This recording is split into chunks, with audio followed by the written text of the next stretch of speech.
Good morning, everyone. I cannot believe there's already 2 videos, but I'm sure she had an eventful night.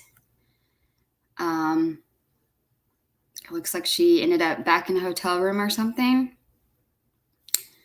I don't know how many people are awake and watching, so if you're part of the replay crew, let me know. I'm going to just go ahead and start it. Oh my gosh, my head hurts really bad all of a sudden. Oh, I hate those. Okay, hopefully she won't give us too much trouble. It's too early for this. I got my coffee ready. Okay, so let's see how last night went.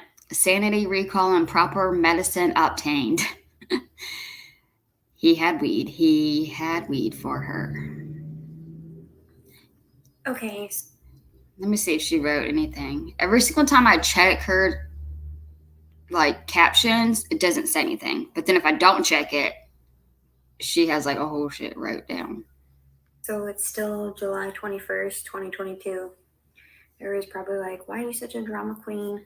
Wait, maybe this would help if I shared my screen. I usually do it in the beginning. It's a little earlier than I usually get on. Share screen. But hey, it's Friday. Happy Friday, everybody. I did hear that they're really watching her, and they're trying to get as many charges of her as they possibly can so she can be in there for a longer amount of time. Okay, so let's see how her night went. Let's see if she tells us the truth. Doubt it.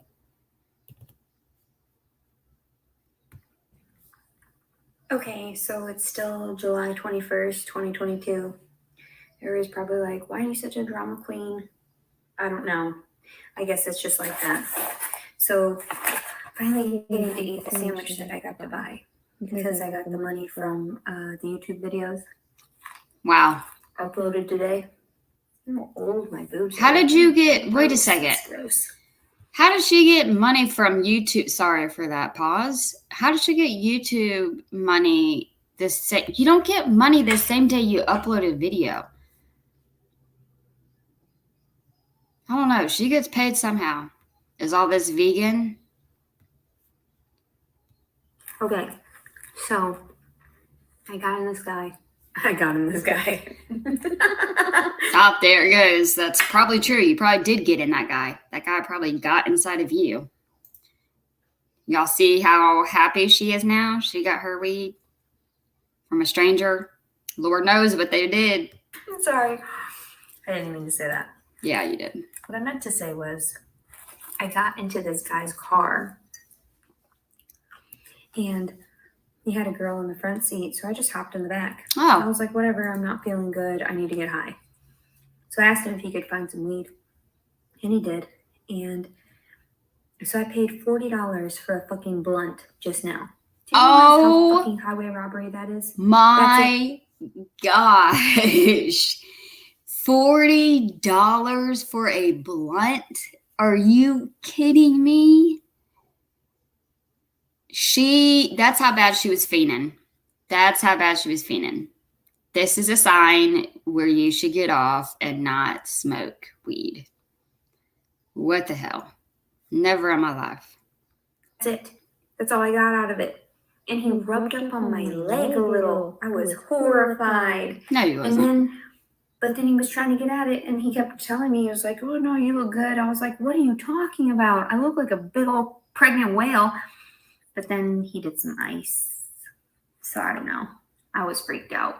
Yeah, of course. I mean, you were sitting outside of a hotel room, and a stranger came to pick you up. Of course he was doing ice. My gosh. Dumbass. But you could tell. Hey, Auntie Green. Lord, $40 for a blunt. $40. What? Yeah, he got her, but look how happy she is. I would be like, hell no, I need to make sure I have more to last me. No. And where did all this money come from? You know, like I thought she didn't have any money. I don't know about that.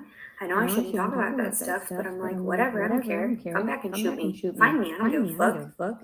So, but yeah. I'm hungry. I bet you are. I don't have a toothbrush or anything. Finally, I'm in my own space. I told him he shouldn't do that stuff. And then he accused me of taking his wallet, and he found it. So yeah, I tried to be. And then this is like typical, like, hardcore, like, drug addicts. You're like accusing people of stealing stuff like that's like right in front of your face. Yeah, it went and surprised me. The blunt was probably $40 because it was probably laced. Good gracious. I wonder if she explains how she got into this room. Because apparently she didn't have enough money to get into a better room, the one that she got kicked out of. And then she had $40 to spend on a single blunt. After what she pulled, I would be so scared, and I would make sure, like, you had enough to roll, you know, a few blunts so you were good. And then this guy's doing ice.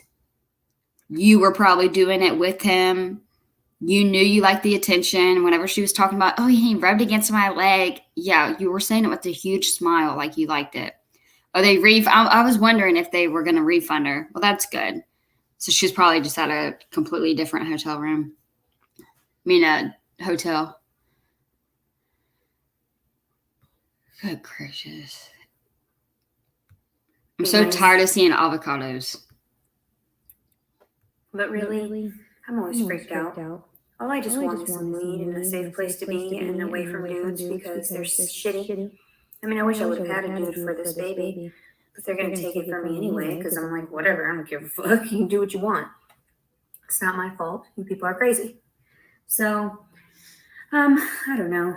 I anticipate the worst at all times, so I guess that's how I've always gotten by because I'd always been subjected to the worst, really. I mean, people are like, oh, I used to get beat.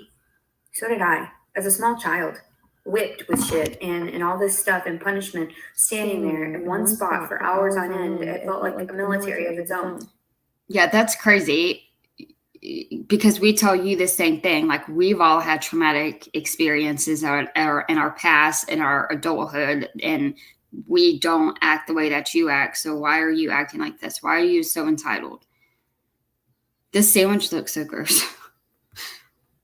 So it was like a cult. I tell people, you know, really, it was really bad.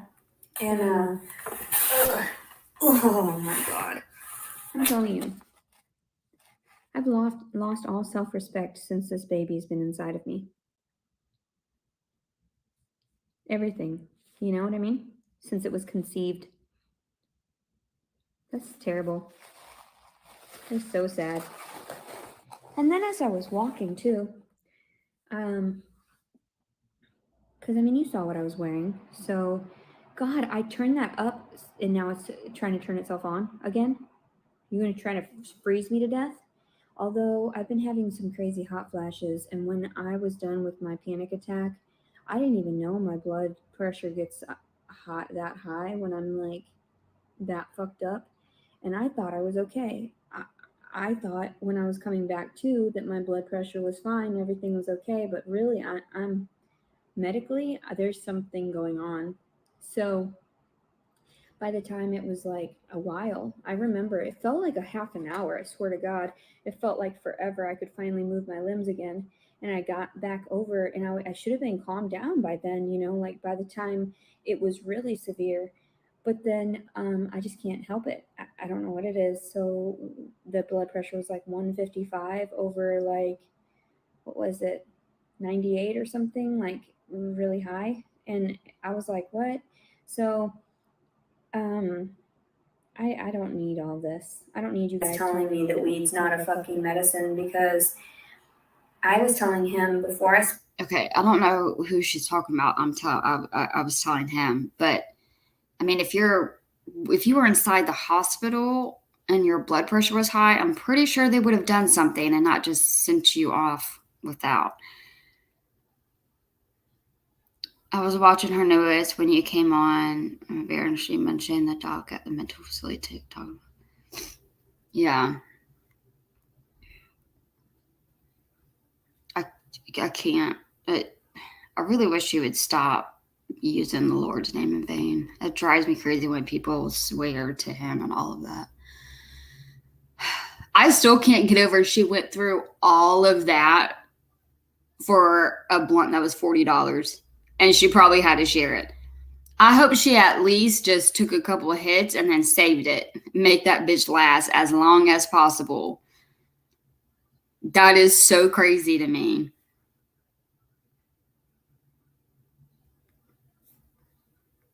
Smoked that it was okay that we would fuck, and that it was okay that I would smoke some ice, and I just didn't give a shit about myself, and I didn't care, and I hated myself, and nobody wanted me, and I wasn't worth anything. And he was like, I'm a 5-time felon, and also you're safe with me. And then, of course, he was immediately talking about jacking off in front of me, and also talking about how he wanted to eat me out. And I was like, I don't know. I haven't done that in a long time. Ew, first of all, that's so disgusting. So disgusting. Don't need to hear it. Don't need to picture it. Don't need it anywhere around me. But hey, do you not remember what you were saying on that bench before you met the dude? Just saying. And I'm sorry, like literally, what do you expect? You're lucky it wasn't an undercover cop. I mean, it was either going to be an undercover cop or a fucking nasty drug addict, and that's what you got. You got a drug addict. I mean, that's what you wanted, right? Besides, you had to give him $40 for a blunt. At least you didn't have to do anything. She probably did something else besides smoke weed. Time, and he asked me when the last time I had sex was, and I was honest. Valentine's Day, and you know, he was like, "Oh, so you got that good pussy, that tight pussy?" I was like, and he was like, "Oh my God, like I swear to you, I don't know."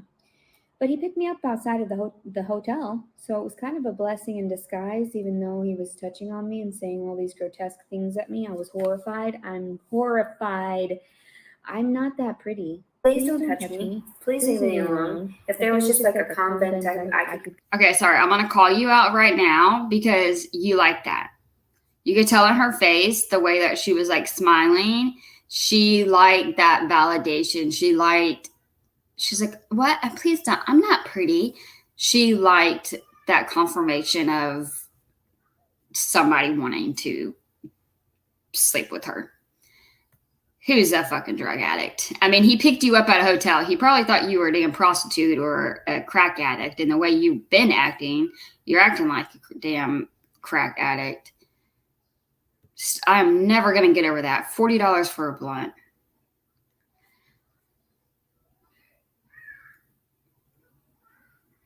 Yeah, she really needs to find God seriously because this is... So what happened to the girl? Was she just like passed out, or was it just like worried about, her own drugs? Could go to, I think I would be best off because honestly, men are perverse. So I was chilling and oh my God, let me tell you. And when I tell people my stories, they're like, there's no way that could be true. I'm like, it is totally true. So I told him, I was like, well, you're very handsome, smile and everything. He said, you got any wires on you? And I was like, no. I said, I'm 8 months pregnant by a military man that left me for dead. I was like, no, they obviously hate me. They put me in jail last month, 7 months pregnant for a fucking week. I told him all of that. And I was like, he was like, are you sure you're not the feds? Or oh my gosh. Yeah, he was paranoid as hell because he was on that strong shit, that hard shit. Man, why can't she like accidentally go live at moments like those? That would have been a show. Or whatever. And I was like, no, I'm definitely not. They fucking hate me for sure. So then he was like, do you want me to check for wires? So I lifted up. Yeah, no, she said there was a girl in the front seat. But I mean, if you picture the scenery, you see a girl sitting at nighttime. She's sitting there outside of a hotel room, and there's a guy coming from a hotel room. I bet you on I immediately think this guy just walked out of a hotel room to buy his stuff. He saw her sitting there, assumed she was pretty much a prostitute or a drug addict, and he had another drug addict in the car with him. And what do you know? He's flirting with her, charging her $40 for a blunt, doing ice, talking about wires. I mean, she's so stupid putting herself in these situations. She really is. That poor baby boy. I can't wait till you come out. My stuff, I was like, no, like there's no wires there. And so, but yeah, then I was walking, and thank God I bought 2 bottles of water at the hospital before I left with my bag and stuff, because that's all I have on me is my bag from the hospital. And this man who was standing there, I guess he was homeless, he was in the middle of the parking lot. He was like, hey, do you got any water? And I was like, yes. And he was like, just throw it over here. So I tossed it at him, and he was like, well, God bless you. And I was like, God bless you. Like, do better. Like, hopefully you're not doing drugs. So that's what I feel sorry for, is like that people get to the extreme of doing hard drugs, and then they accuse everyone and hurt everybody. And then I'm like, okay, I still think weed. Okay, can you really? I feel sorry for that sweet baby boy that's being tormented inside of you. Is amazing. And so I told him, after he got the weed, I paid $40, right, for this little pouch. And he was trying to tell me he paid in the rest. Like, whatever, that's a fucking lie. You didn't get that much fucking weed for $80 fucking dollars. He said 84. And I was like, so then when I rolled it up, because we had to go back to the gas station, because I was like, don't you have anything to smoke out of? Or like, and I don't trust a lot of that anyway, because if they're doing ice and anything, then it could be contaminated. So I just sort of don't do anything around people like that and stuff. But I was desperate, and I don't know why he circled around. I thought that was kind of odd. And I thought he was, I don't know. The whole thing freaked me out. I'm telling you. He was handsome though. He seemed, and then he was nice enough. But then when he started talking to me all filthy, I was like, oh my God. And I'm like, so, ugh. And I know I could have stayed at the hospital. I could have stayed there a couple more days, and they finally started feeding me better.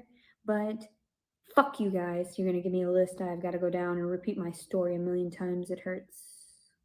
It hurts. I know I repeat it to everybody anyway, but it's different context. It's not the same repetitive fucking story over and over and over again. It's so painful. And then for them to tell you, oh, well, after all that spiel, just so you know, we have no placement for you. But they still ask a million questions prior.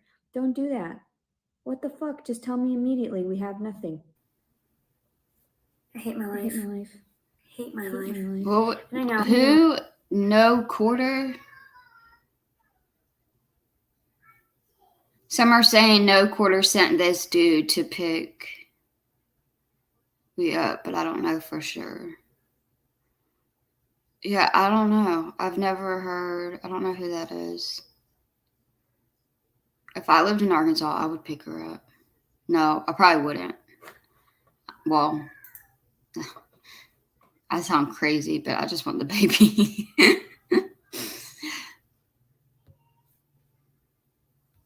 No, you guys are just fucking with me. I get that. But at the same time, when he dropped me off and everything, and I had to walk to the hotel, I was going across the bridge and the traffic, the highway, and I thought, you know what you could do? Just fall right off of there. But then I felt better because I had smoked, and so I didn't want to do that. The same thing when I told you we were sitting in the car, and I rolled up the blunt, and then I started smoking, and he didn't want to smoke out of it. So I knew he was getting all kind of creepy with me, and so I was like, okay, because he was talking about like eating me out and shit, and I was like, oh my God, no, like Jesus Christ, no, please leave me alone, don't touch me, don't touch me. And then It just doesn't matter. It doesn't matter. You smoked that in front of me. Oh my God. No, do better. Don't do that. So anyway, and he offered it to me. And he was like, "You want to?" And I was like, "No." I didn't say that immediately though. Before I smoked, I was all for it. And then I was like still a little hesitant because I was still kind of, even sober, I know a little bit better. But so when I smoked, I told him, I said, because he was, I don't believe anything she says. And she enjoyed herself. And that's all I'm going to say. Whenever she's sitting here and she's like, "Oh no, don't touch me," she's smiling. That made her feel good that he was talking about her like that, which is weird. Somebody who has been violated so much, usually you don't, but you also don't put yourself in a situation like that either.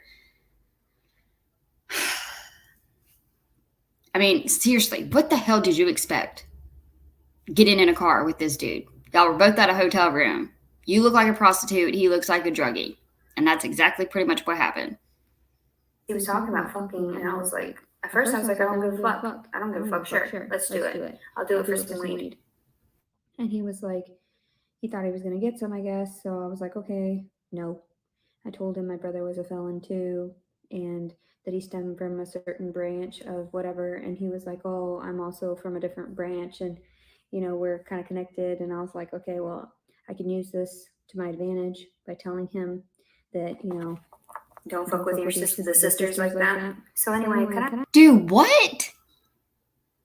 They were from the branch. What is she talking about? Yeah, it sounds like she did something else besides weed. All I know is she is in a really good mood and she is very happy. And obviously has the munchies. That poor baby boy. I feel so sorry for him. With everything that he has to endure every fucking day being inside of her. So I was kind of like a protective measure. I always say things, but then I don't say enough of things just so that I can make sure that I don't get too harmed in a situation. Although Jason, I mean, whatever his name is, right? Whatever the dude's name is. It's not even his real name, probably. So anyway, but yeah, so I'm fucking horrified. No, fucking no. I can't deal with it. What the fuck, hard drugs? So I smoked some weed, and then I told him, I was like, I really don't feel comfortable with like you rubbing on me so much. And I told him, I was like, I really don't feel comfortable with like doing that. I don't feel comfortable. And he was like, he told me, he's like, well, I'm not going to rape you. I was like, okay, well, good. Because that's what they all say. You know, like that's what they all say, but that's exactly what they want. So, and that's so sad because I'm like, I'm not even doing anything. I'm just being myself. I'm scared as fuck. My voice gets higher. I can't help it.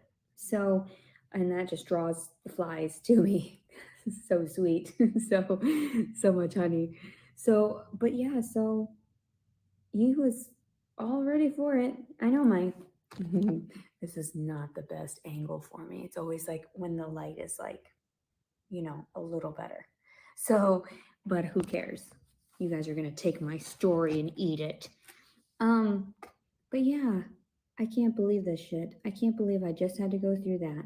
You guys see me tripping out instead of just giving me weed without touching me and just giving me my card and everything. I'm freaked out. Why is it? I'm like, I had to snap out of it. I was like giving her the stink face. I can't with her. She's so freaking aggravating. And yeah, it's like, do you not realize what you were saying? That everything that you would do for weed. And you didn't even have to do anything. You just had to give them $40. You know, if we go back a few days, if you just would have paid your brother, you probably wouldn't be in this situation right now. Not that I condone it, but I'm just saying. Prevention. But she doesn't know how to prevent anything. Seriously.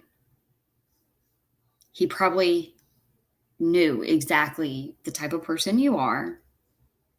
You wanted drugs, and you wanted it bad. Can't. So disgusting. And then she's like, oh, y'all couldn't just give it to me? Y'all couldn't just give it to me?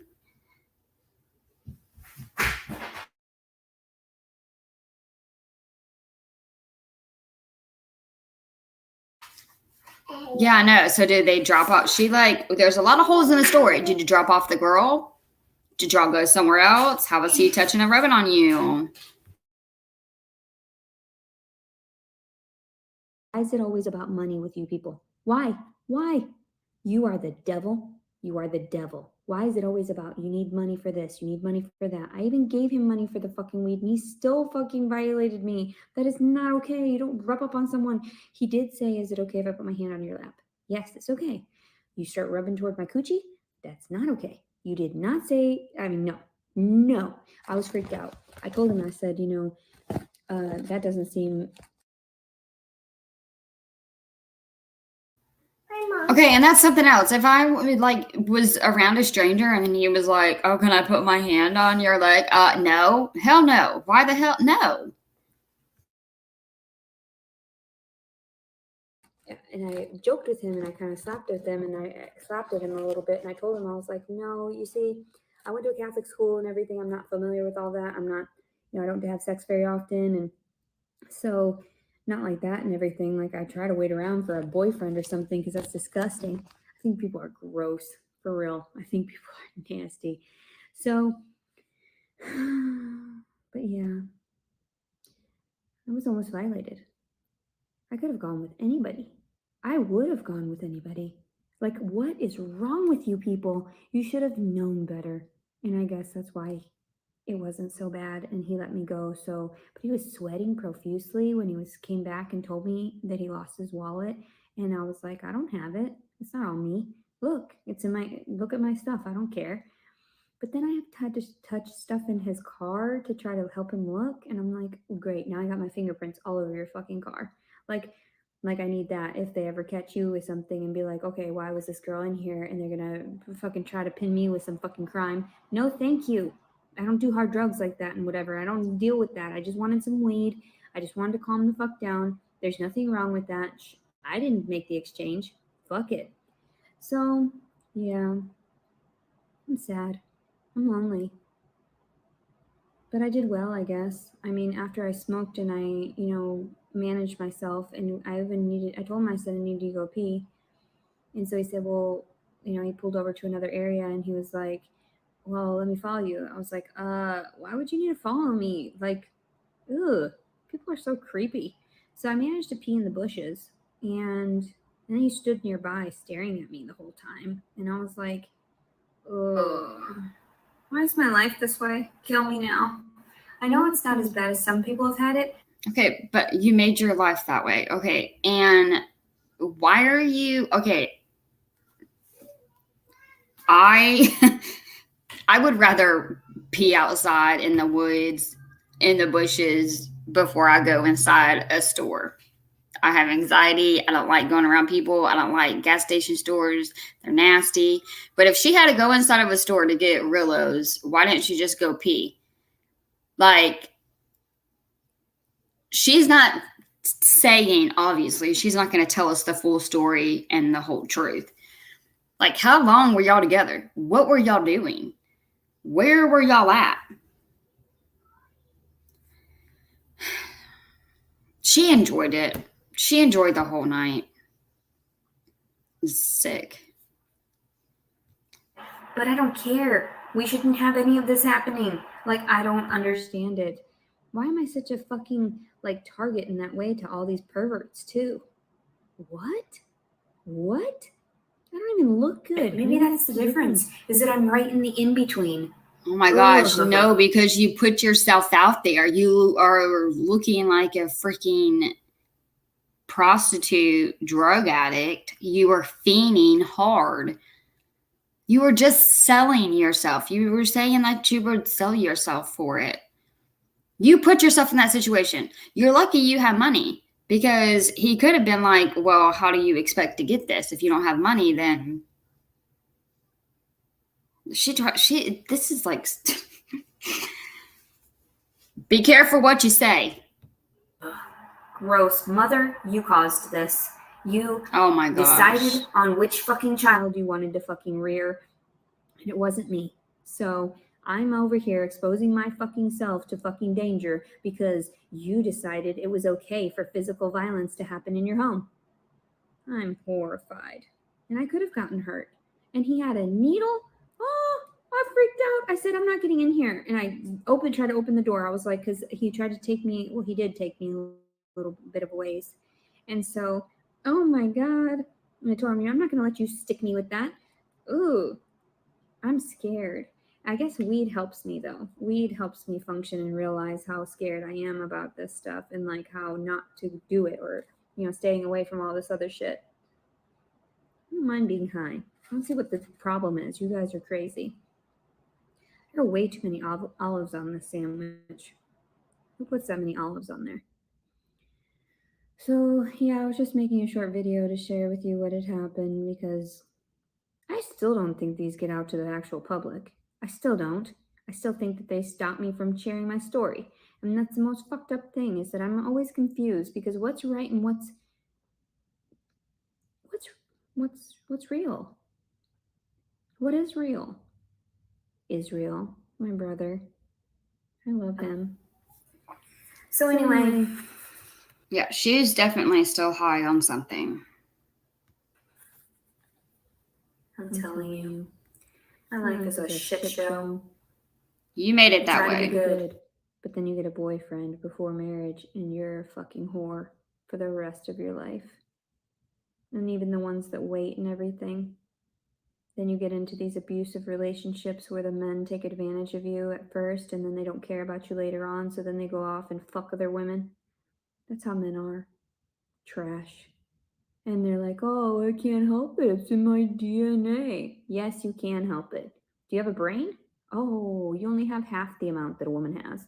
I see that. The other half is in your dick.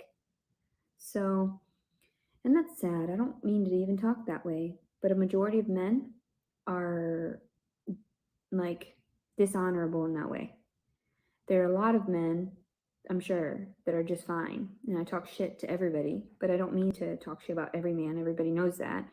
So there are those that are very highly intelligent, can manage, don't even think about it, Then there's all these animals that I'm forced to deal with. And I'm thinking, might as well just be an animal.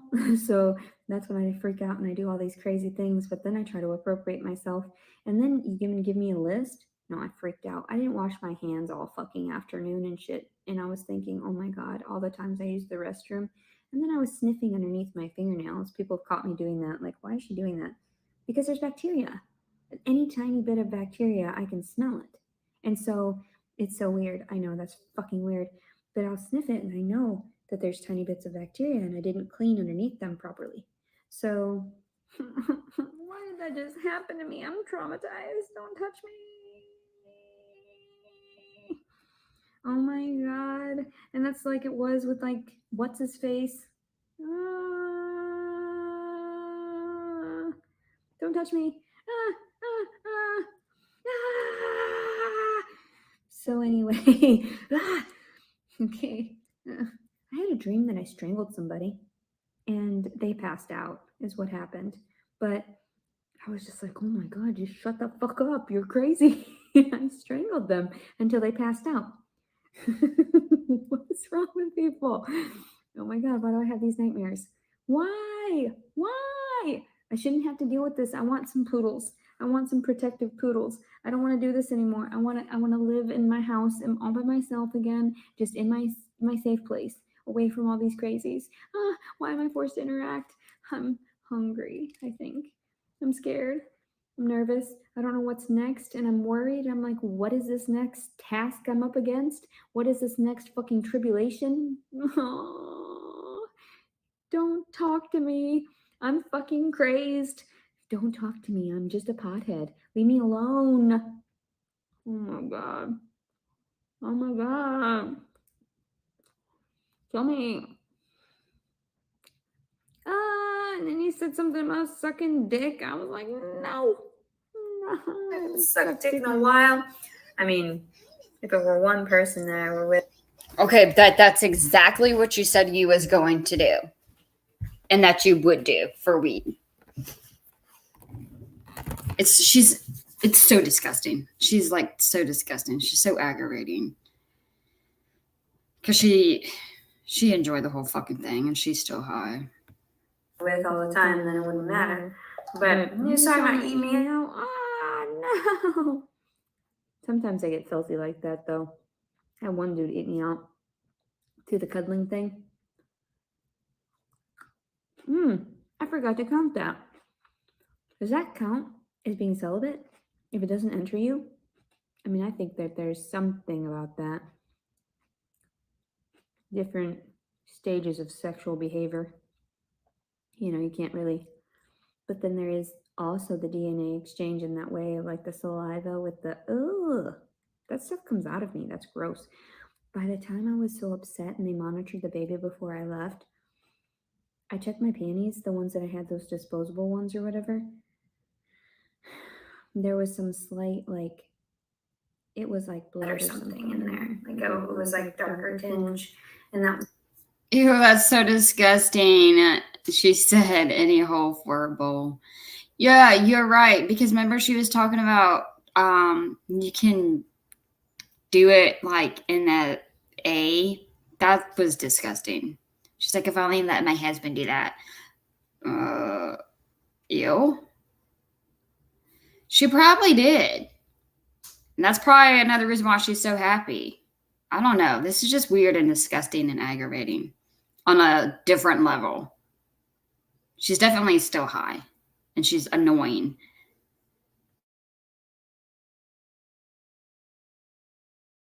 That was the same stuff that came out the last time when I told you about my crusty panties. Like severe stress, too much stress. I can't believe my brother fucking headbutted me. I thought he was better than that.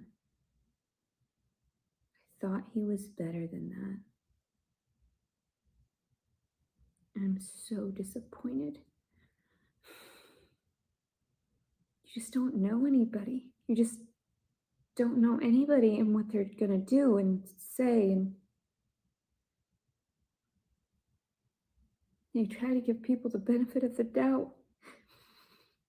And they just disappoint you constantly. It's that pain that I deal with every day. That's Joshua. Oh, the hash browns sound good. That's so disgusting. Like, why would you even admit to having crusty paint? Like, why? It's so disgusting. Okay, back at the Leticia show. sorrow that I feel so sad for everyone else. No, you don't. My mood today on the piece of paper. In the infirmary, in the psych research institute, I put my mood was apologetic toward the U.S. government because they want to blame a victim and not the actual perpetrators. I'm sure they have all that on record. I'm sure that that's why I've been harassed the last few years and so on. Easy target.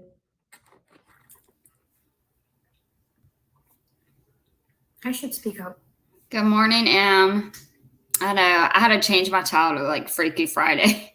There's nothing like waking up in the morning and this is what you have going on. Quicker. But like I was telling the lady when I was leaving the hospital, victims don't do that. Ones that have been traumatized their whole life, ones that have PTSD like that, we don't speak out immediately. Sometimes it takes us a long time to even realize it was abuse. So, I don't know. People are crazy. And that's why it's like, was it really rape? I went 5 days after the incident. To me, it felt like rape because I was not consenting as I was sleeping. I was fucking fearful and scared and didn't want him touching me. I mean, at one point, his touch felt good, you know? That's why I just didn't say anything about it. That's why I just let it go. Because I was like, okay, you're filthy. You liked it. There's a fragment of you that liked it. And that's perverse. Leticia, no. So I blamed myself. And I was like, okay, fine. But that didn't mean that I told him yes. So, I don't know. You tell me, right? The whole story is kind of crazy. I'm just glad I didn't get penetrated. I'm just glad. Oh my god, they stuck in fingers in me to check my cervix and they fucking made sure it was closed and shit. Oh my god, don't touch me. Oh my god, don't touch me. I guess it depends. Right now, I've got a gigantic baby in me. They said that he was about 5 pounds, 5.3. So that's good, I guess, for the stage I'm at, because it's what it said on the pregnancy, or the menstruation cycle, whatever, the app that I use to monitor my cycles. You guys are filthy whores. Filthy whores. Oh my god, you're filthy perverts. I knew when I was in jail the first time. I shouldn't have been there. Oh my god, I was like, oh my god, I've been to jail before. Crazy. Leticia's been to jail. What'd you do? Nothing. I don't know. People are crazy. Violating me because of my freedom of speech? I don't know. I didn't do anything wrong. And I don't harass anybody. I'm not harassing you. It's not terroristic threatening to mention the truth in public knowledge like that. Who else would it be? Am I just going to make up a fiance? Am I going to make up another rapist? No. Crazies.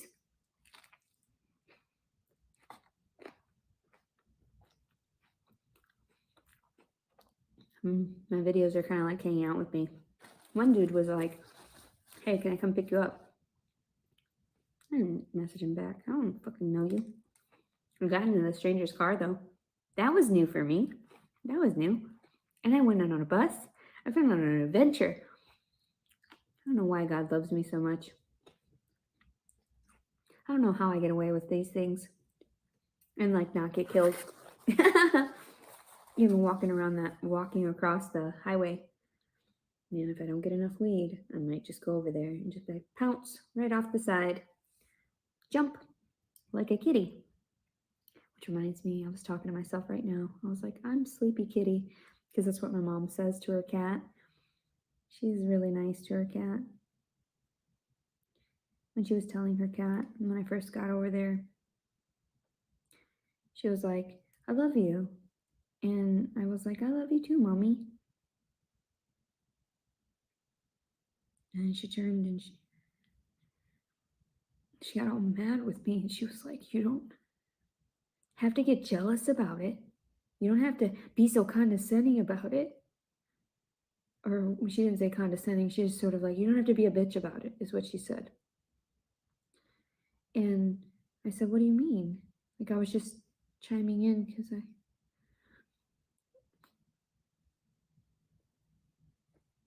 hate you people. You harassed Dr. Carol.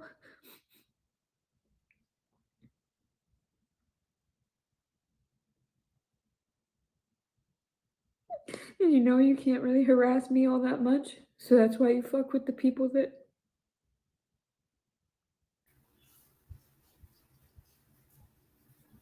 are closest to me. No, that freaking doctor is crazy and he's going to hurt people. He's already messed you up more. He cannot be hurting anybody else. They're just close. I don't really have anybody. So even like this baby, I have to realize it's just close as anything can be taken from you at any time.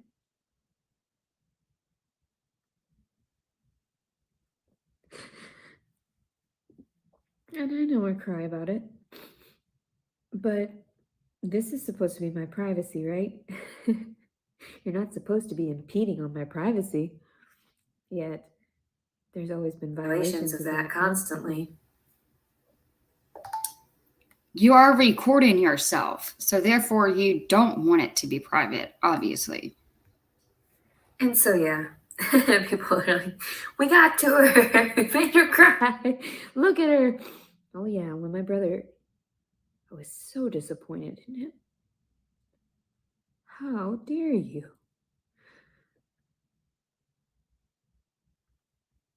That's why I was crying so bad. Discouraged. So many people are mentally ill that they would violate me and violate my being and steal and rob and rape me. Whatever.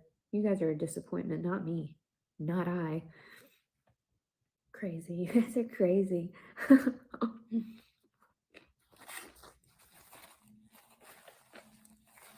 And then, of course, I know, since there's a ping on there, since I knew there was, the moment I turned my power off there at the house, you guys are crazy. You guys are so funny. And then that dude, Chino, like, we were driving around, he had all these phones, and he was talking about how the music, if you turn it up, they can't hear you. That's a lie. That's not true. They can hear all of it if they wanted to.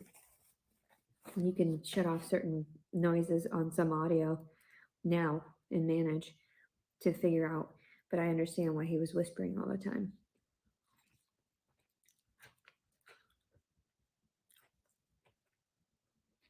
He had a nice smile though. I liked his lips. I didn't kiss him or anything, but I did touch his arm. I think I get myself out of trouble a lot of times because I try to get To realize, like, Man, could you imagine these two people together? Thinking that people are listening to them because they're so important. All messed up.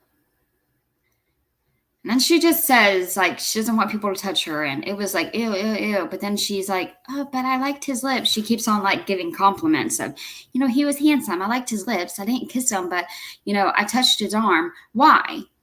Just like whenever he asked if he could put his hand on your leg, why would you say, yeah? Like, no, shut it down. Like, this is the shit that's, like, it's so aggravating.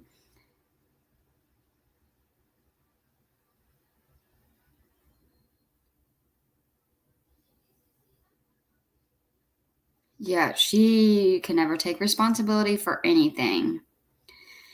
Yes, I guess Dr. Carroll has been getting calls and reviews, so he called her and asked her to take them down, which he should not have let her record it and put them up. I mean, they were live. They were live. I think he deserves it. I think he needs to have his license revoked. He should not be able to counsel anybody. I don't trust him. She said something like she was going to like make it private and do something. I don't know. I'm sure she's not going to really. I don't know. That's just weird, their relationship. I just don't think he needs to be counseling anyone else because he's not even counseling people. a little bit about humanity. Like I said, no, like it's, you know, or like even it has to be consensual in that way. He still asked for my number though, and I gave him the right number. But then again, I know everything's tracked and traced, so whatever. Why do I care? So I told you guys years ago. I was like, you guys should have known. Little Miss Crazy over here, causing drama. She just wants her everything. She's spoiled. Why should I not be? I don't understand. I've gone through fucking hell with you people. I've gone through hell with the entire fucking government. I've gone through hell with my fucking family. I think I know better. Ugh. quit fucking with me, please. I mean, and the more I feel bad, but he just gives me the creepy vibes. Like he will use the victims and whenever they're vulnerable and he kind of like stoops down to their level. And then I could just see him like taking advantage of people in different ways. I don't trust him in that way. Ugh. I ask, please, you fuck with me more. But really, it's like, I wonder what time it is right now what for else her. is next? What else is next? We're gonna take a limb, take an eyeball, take this, take that. I'm pretty sure my seizures, that's not cool. You're fucking with someone that's actually disabled. Like, that's insane. You guys are fucked. That is so funny. You guys are silly. Thinking that I'm some type of like spy or something too, and acting all crazy and causing me to fry my brain and everything. Who are you? Who are you? Who are you? I'm Leticia.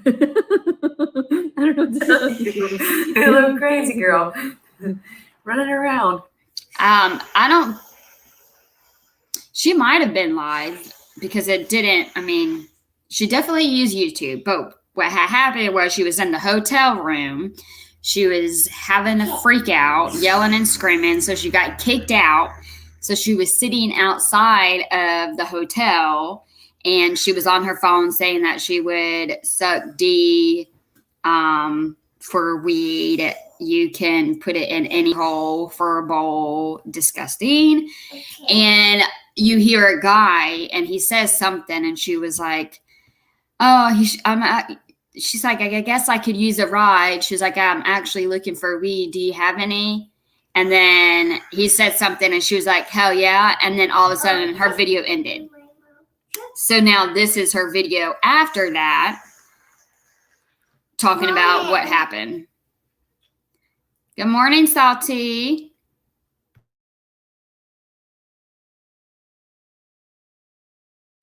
Causing mischief constantly. Mischief managed. Always. That is so funny. I really want so badly for you to stop though, because don't I have enough in my story? Don't I have enough that I've managed to live through that is miraculous in some senses, I guess? But still, why violate a woman while she's sleeping? Not cool. Why didn't you buy my fucking pill? I don't understand it. If you didn't want the fucking issues, then don't do it in the first place. That's what I tell people. And he actually was very apologetic when he said, "Oh my God, I'm so sorry. I'm so sorry. I thought you stole my wallet." And he kept apologizing over and over again. That was the guy I was just in the car with. And I was like, it's okay. Like, some people make mistakes. Just try not to jump to conclusions all the time. He's like, no, really, I was so sorry. Because I even asked him before I stepped back in his car again, because he wanted me to go to the. Oh yeah, you should have saw her face whenever he said that he could get her some. She immediately changed. She was so freaking happy. And then I don't know what time it is whenever she's recording this, but you could tell she was still, high. She was definitely in a good mood. A place to go find his wallet. I know how dangerous these things are. I understand that. But I placed myself in danger on purpose because I want to see the humanity of it. Are you really going to follow through? Are you going to really have integrity, or you're going to be a dick? Oh, some of you don't know any better. So, and I understand, I deal with animals all the time. That's why I sort of just gave it all to God. I just let it all go. And it felt funny too, because when I was walking to the hotel, because after 3 attempts at like 3 different hotels, right? I tried to make a reservation at one. It didn't go through. I tried it 3-4 times after that. Didn't go through. Then all of a sudden I tried it at a different one nearby. Didn't go through. So then I went over, that's even after the one that I was at, the Holiday Inn. And like, that was a fucking disaster. The moment it smells musty in here too, by the way. I wonder what types of bacteria are sitting in here. I mean, aside from the normal, there's probably some black mold in here too. Fuck it. Who cares? Who cares? Nobody cares. That's why the nurse was so sad to let me go earlier. She's like, well, you don't have a place to go. I was like, it's just how it is. It's just how it is when you don't have anything or anyone that loves you or takes care of you or helps you. It's just how the world is. Cruel and unusual. Punishment. So, but yeah, I'm gonna get off here. I hope everybody is having a good night, and I'm sleepy kitty. What a good kitty though. I'm tired. I'm gonna eat, be depressed by myself, cry myself to sleep again. Being sober is okay sometimes, but then I really just can't handle it. There's too much going on all the time. You guys are so demanding. And then you're always abusing me in between my fucking panic attacks and whatever. Well, like, it's not hard enough for me to survive. Like it hasn't been 6 years without seeing Tootsie. People have always, made it out to be like, oh, you'll get her back. No, it's like dangling off a Fish fish hook hook or or whatever. whatever. I wouldn't even go for it. That's why I didn't bother to fight in the court. No, she's not live. I just went live to watch the last two videos on the update since last night whenever she left with that guy to get some weed. This. What are you doing? I didn't bother to fight anybody in that way. Like, why would I pull out $3,500 out of my ass just to start visitations? It's the principle of the thing. I should have never been taken away from her. You guys are crazy.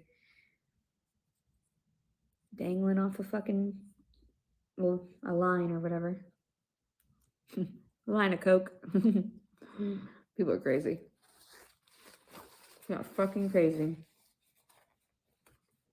Trying to get me in trouble for shit I didn't do. Because you couldn't get me in trouble for anything else. Oh my god, why? That's what I said about my clothes and my stuff. I was like, what are you trying to plot here? And gathering my urine. And then they just had me dump it. It's so weird. Stop. Why? Oh my god. I'm telling you.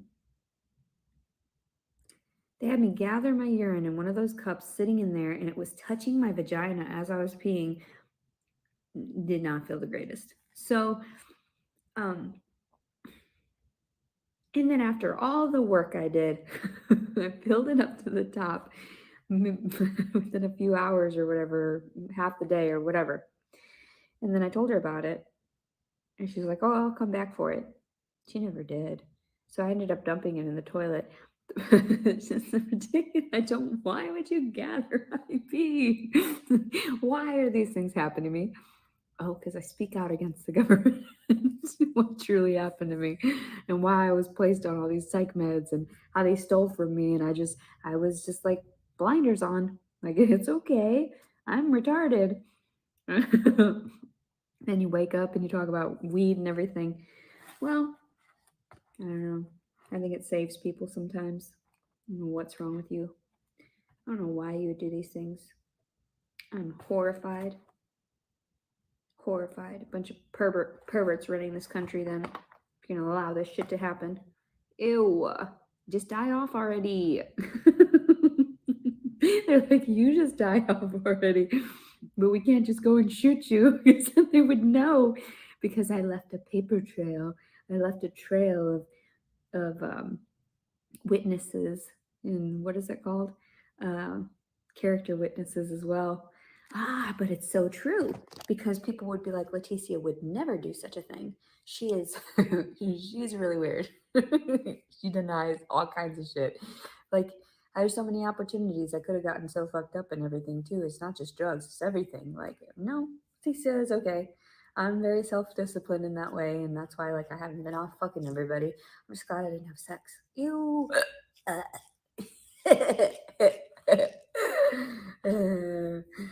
Maybe I tried to not have sex in that way. Like, if you still love me after I'm disgusting, then we're meant to be. I really do think she did other stuff besides smoke weed. That's so funny. Why did the father do this to this baby? Why would he leave him in such a dire straits like that? This is a high-risk pregnancy. That's what it is. Like, you don't just have a pregnancy with a woman that's not stable in that way. Like, I have no financial support. I have no, emotional support in that way. Why would anybody do that? That is ridiculous. That makes no sense. Then I realized I'm just an unwanted. That's what I was telling that guy in the car, Chino. That's why people shouldn't give me their real names and information, because I will straight up call them out too. Because I'm like, no, this is my reality. You don't even know. I'm fighting for my life here. I'm fighting for my sanity. And that's what it is. I'm not even fighting the US government. I'm just telling the truth. And oh my God. Just start an OnlyFans. Just do this, do that. Make yourself look like a slut. Like, okay, sure. How much money? How much money you gonna give me for my soul? Weed, I know, is kind of like one of those, my one and only vice, but I can't deal with anything right now. You guys are really fucking my life up. All the love I ever had just removed, completely removed from my life. That's so crazy. We are the ones who are messing her life up. Oh my gosh. She's going to end up in a very bad predicament. She puts herself in the worst situations. You're horrible people. And yet I'm still standing and walking and everything and like, oh my god. What's next? Am I gonna end up having to go to fucking jail here in a few days? Am I gonna have to go to jail when I try to pick up my car? Jesus. I don't know what it is about you people. I should get some sleep though, because by the time checkout comes, it's not gonna be enough time for me to be like well rested because I'm fucking tired of you people. I need fucking 200 years of sleep just to recoup. God. Fuck this. This fucking day and age is horrifying. I don't know what I'm staring at half the time. And then also, too, like that woman at the bus stop, I told her she was an angel. She was a real blessing to me for helping me because if she wouldn't have helped me ask, I would have just been lost and stuck at the bus stop. And it's like a child at the age of 35, and I don't know how to ask about the tokens or anything because I gave him my card, but I didn't know I had to give him my nickel too. So it was really weird. But then when I went back onto the second bus, she talked to the bus driver for me about the transfer, and then he waived my nickel. I guess he paid my nickel for me. So that's nice. That was really nice of him. The bus driver, the second one on bus 10, and then the first one that I'd taken that was bus 5. So I did a really good job, I think. And most people are like, that's normal stuff. You're stupid. And I'm like, well, no, I've never been exposed to that. And I'm going to be 35 next week. And I don't know how to manage my life sometimes because I get so overwhelmed from the PTSD and being shoved in these situations. It's different for somebody that's like just learning it, or it's just different for somebody that's been not as traumatized already in their childhood and everything. It's like reliving through the trauma and like reliving the trauma. And that's why I'm so forgiving most of the time. I don't even care that I'm touching my head to this thing. I know I'm disgusting right now. Like, I just feel like bleaching my skin, everything. Bleaching my entire body, just jumping in some type of sanitary, whatever, disinfectant. Everything. Horrified. I don't know why. If I told people what happens during my seizures, they'd be like, you're crazy.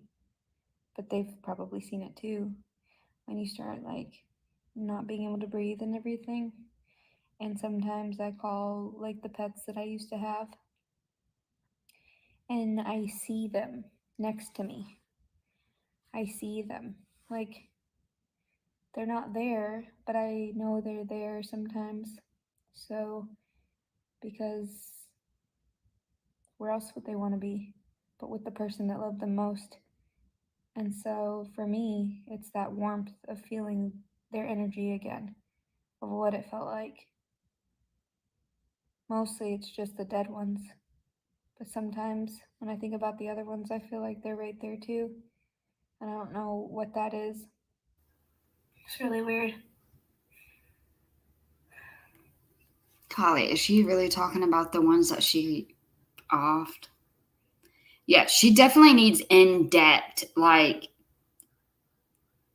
I really cannot stand Arkansas. People fail her so bad. Like, she didn't need to be Baker acted. She needed to go like actual help, like talk to someone, figure out does she need medication, what type of medication. It's not just a 1-2 day thing. Exactly, Salty. I think that's why she ended up you could tell she was kind of mad that they let her go because she wasn't crazy enough. She said that she knew she said that they said that she knew like right from wrong. So she wasn't like crazy enough to keep there. And I think that was kind of her plan, where she was like, okay, well, if she gets in trouble and she gets sentenced, she just wanted to play the crazy card and go to a hospital. But for them to say she's not crazy enough and then discharge her, that pissed her off, because that means now she's going to have to go to jail.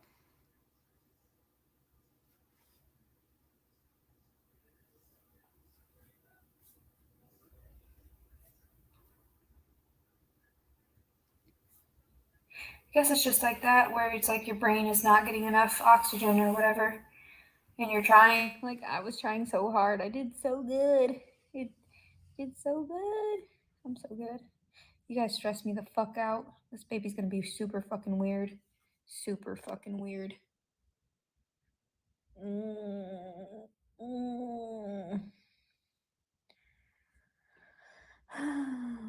You've seen my vagina. You've seen my vagina. Ugh. Ew. That's grotesque.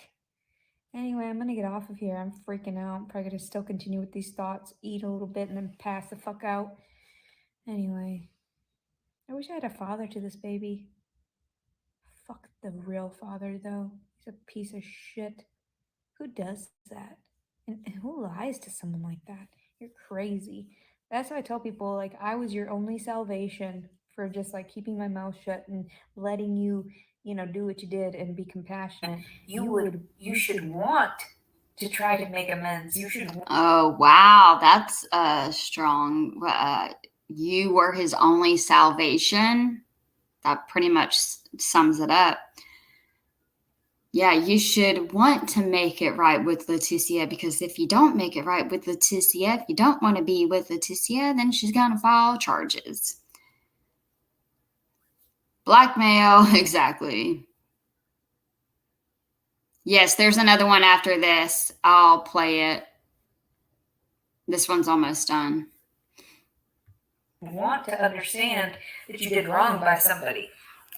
Just because they don't fucking voice it and everything right away doesn't mean shit. So I told him, like, when we separated and everything, I was like, I hope you find whoever you want to be with. And I'm like, because I wasn't going to hold a grudge like that. You're crazy. Ooh, people are fucking crazy. All right. I hope everybody has a really good day. This coming day. I want to die, though. I mean, just all the stress. I just want to smoke, really. If it were, my choice, it would probably just be like smoking and having lots of money to do stuff with. But really, I don't really want the money. I just want to, like, I don't even know about this baby. How the fuck am I supposed to support this baby? I want to give him everything and then some. I'm sleepy. That mustard, it's very, very, what is the word? Vinegary. I like mustard. It's all over my hands. Okay, I love you. Okay, I love you. Have a good night. I love you. Good night. Sweet dreams. Be good. Don't do drugs. Don't smoke ice. Yeah. Meth. That's what it is. Meth. Don't smoke meth. Don't smoke meth. It's crazy. Oh my god. I'm gonna die. I really think she did some of that, honestly. I'm gonna die.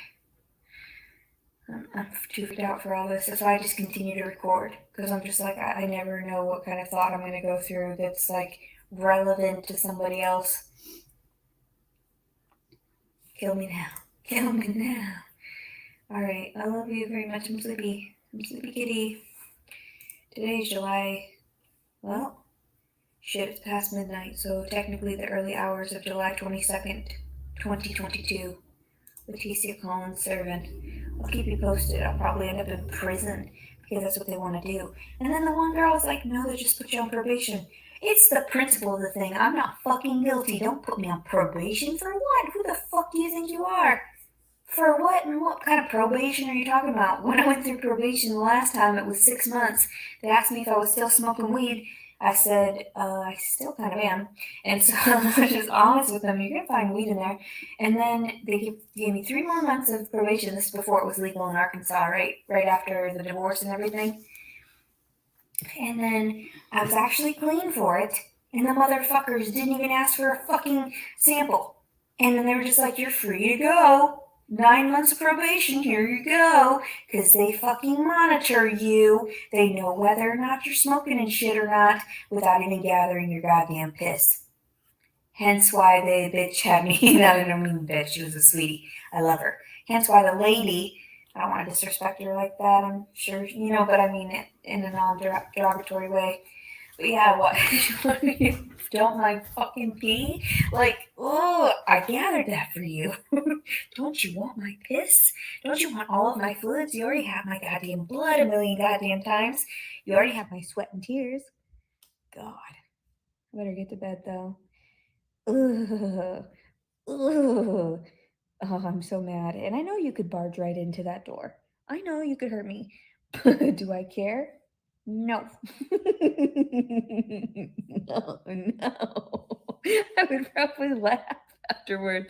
Just like, well, right now, because I have a little bit of weed in me. But if I were sober, I'd be freaked out and then fucking angry. Fucking angry. It's better that I'm high, so I'm not so fucking serious. Don't don't be so serious. Ew, my legs are all gross. I'm gross. I'm disgusting. Look at me, I'm gross. My belly is gigantic. I never show this much skin to people. I'm horrified. I don't like that I have to take the videos off of Dr. Carroll. He's amazing. He actually does really good work. And I guess it's just sort of the fact of like just how everything sort of panned out or whatever. Panned out. Quit fucking with me. All right, July 22nd, 2022. Leticia Collins Servin. Good night. Ew. God, people are crazy.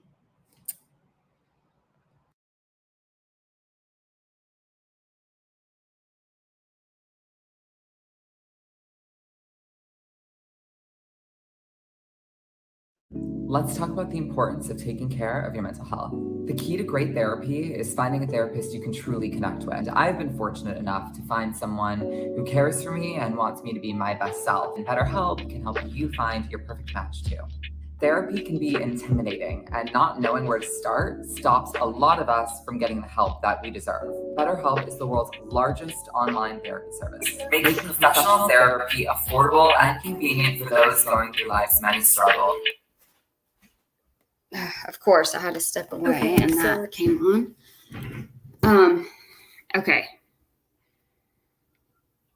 Okay, Nightmare. Okay, this is the newest one.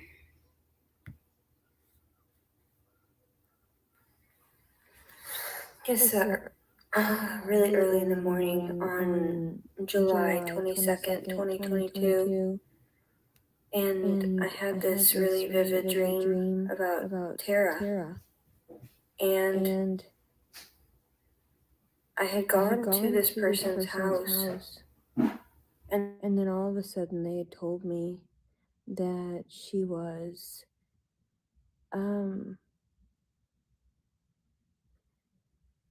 they knew where Tara was. And I was like, what do you mean? And they're like, oh no, yeah, we caught that little girl up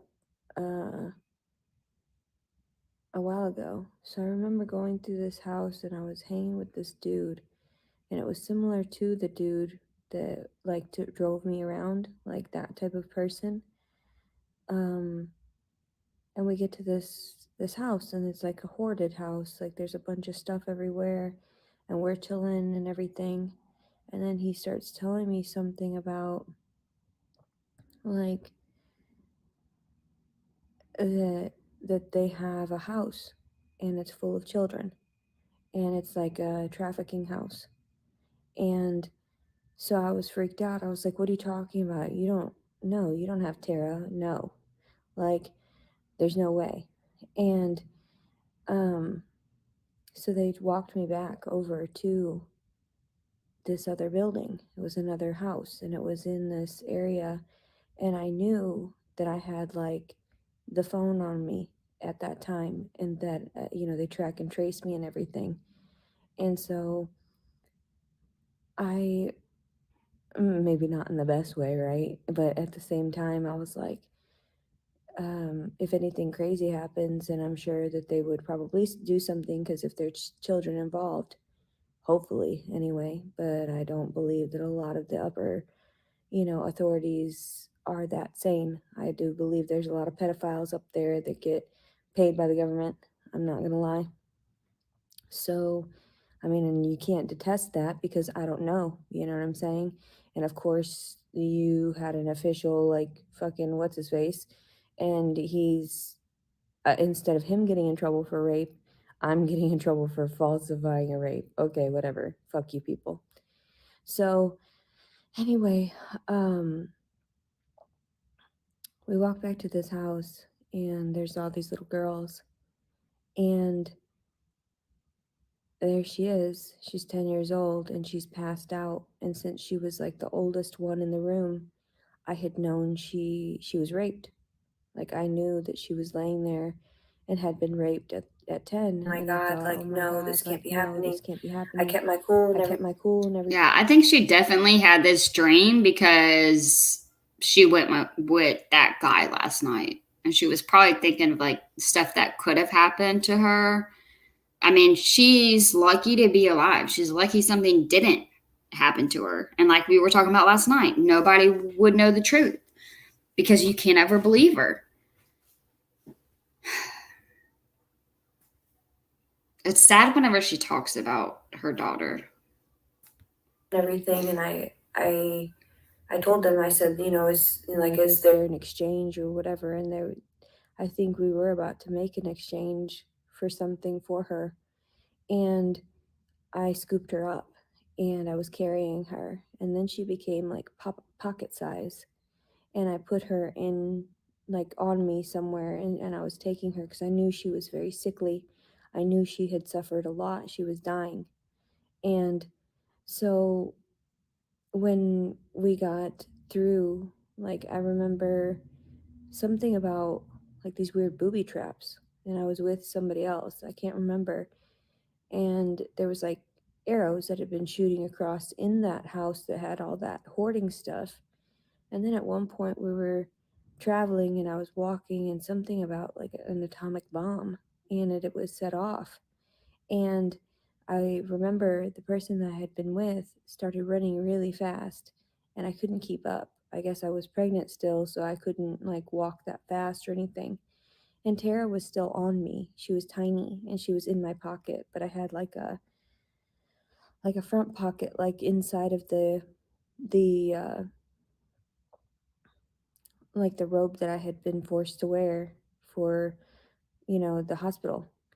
So she was in there, and I was keeping her safe, and I was running through. And then there was like this weird gym, and I walked through the gym, and I thought I was going to get out the other side quicker.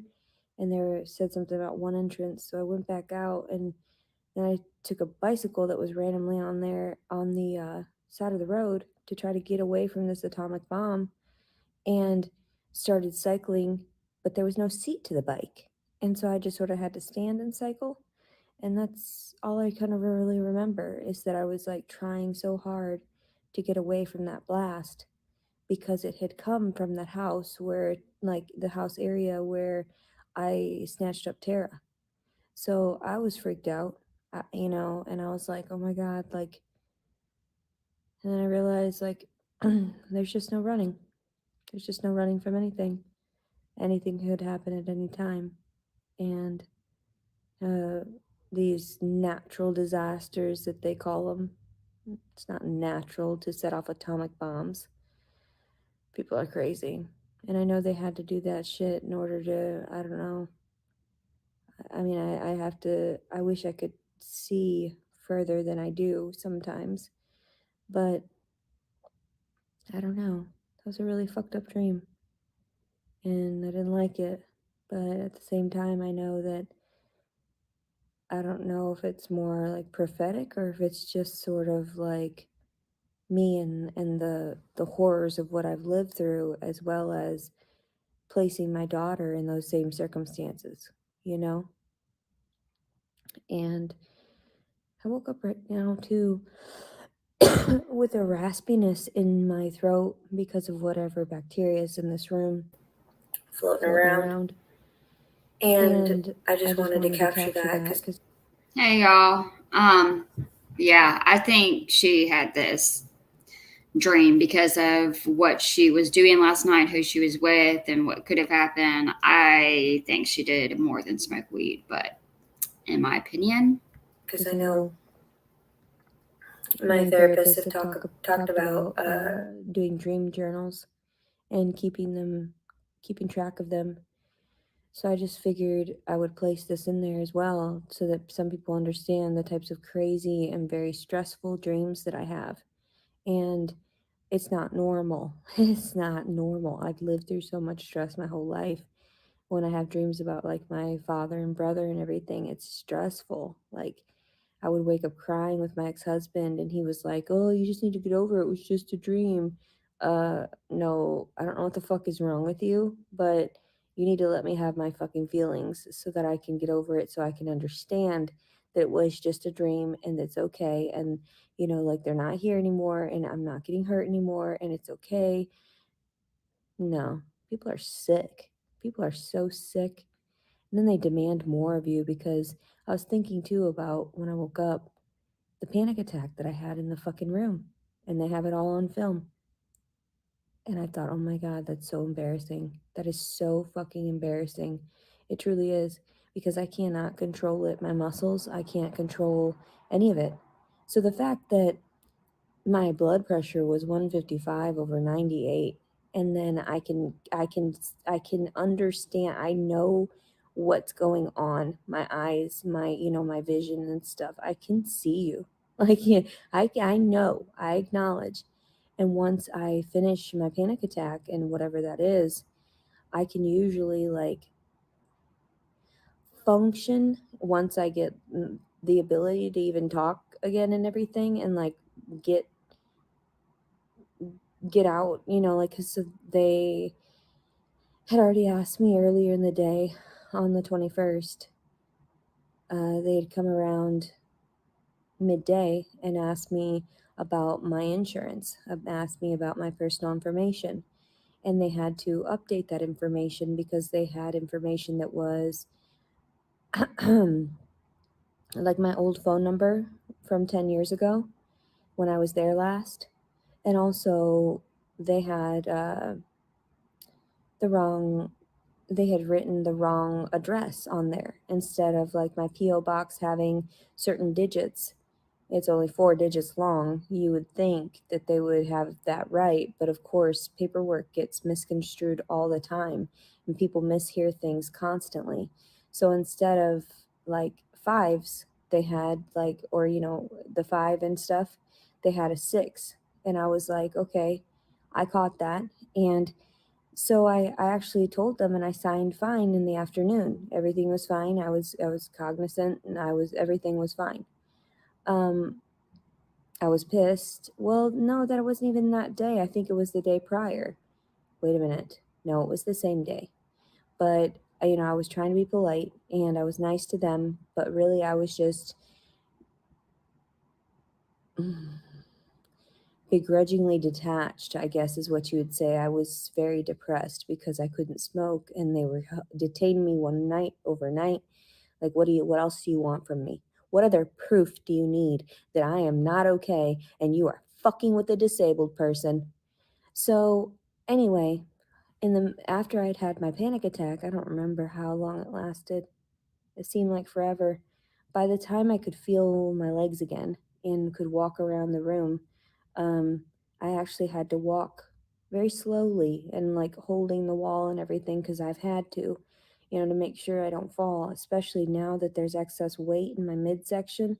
I can't really like, it's a lot. It's a different feeling than, say, if I were to have a panic attack without this excess weight.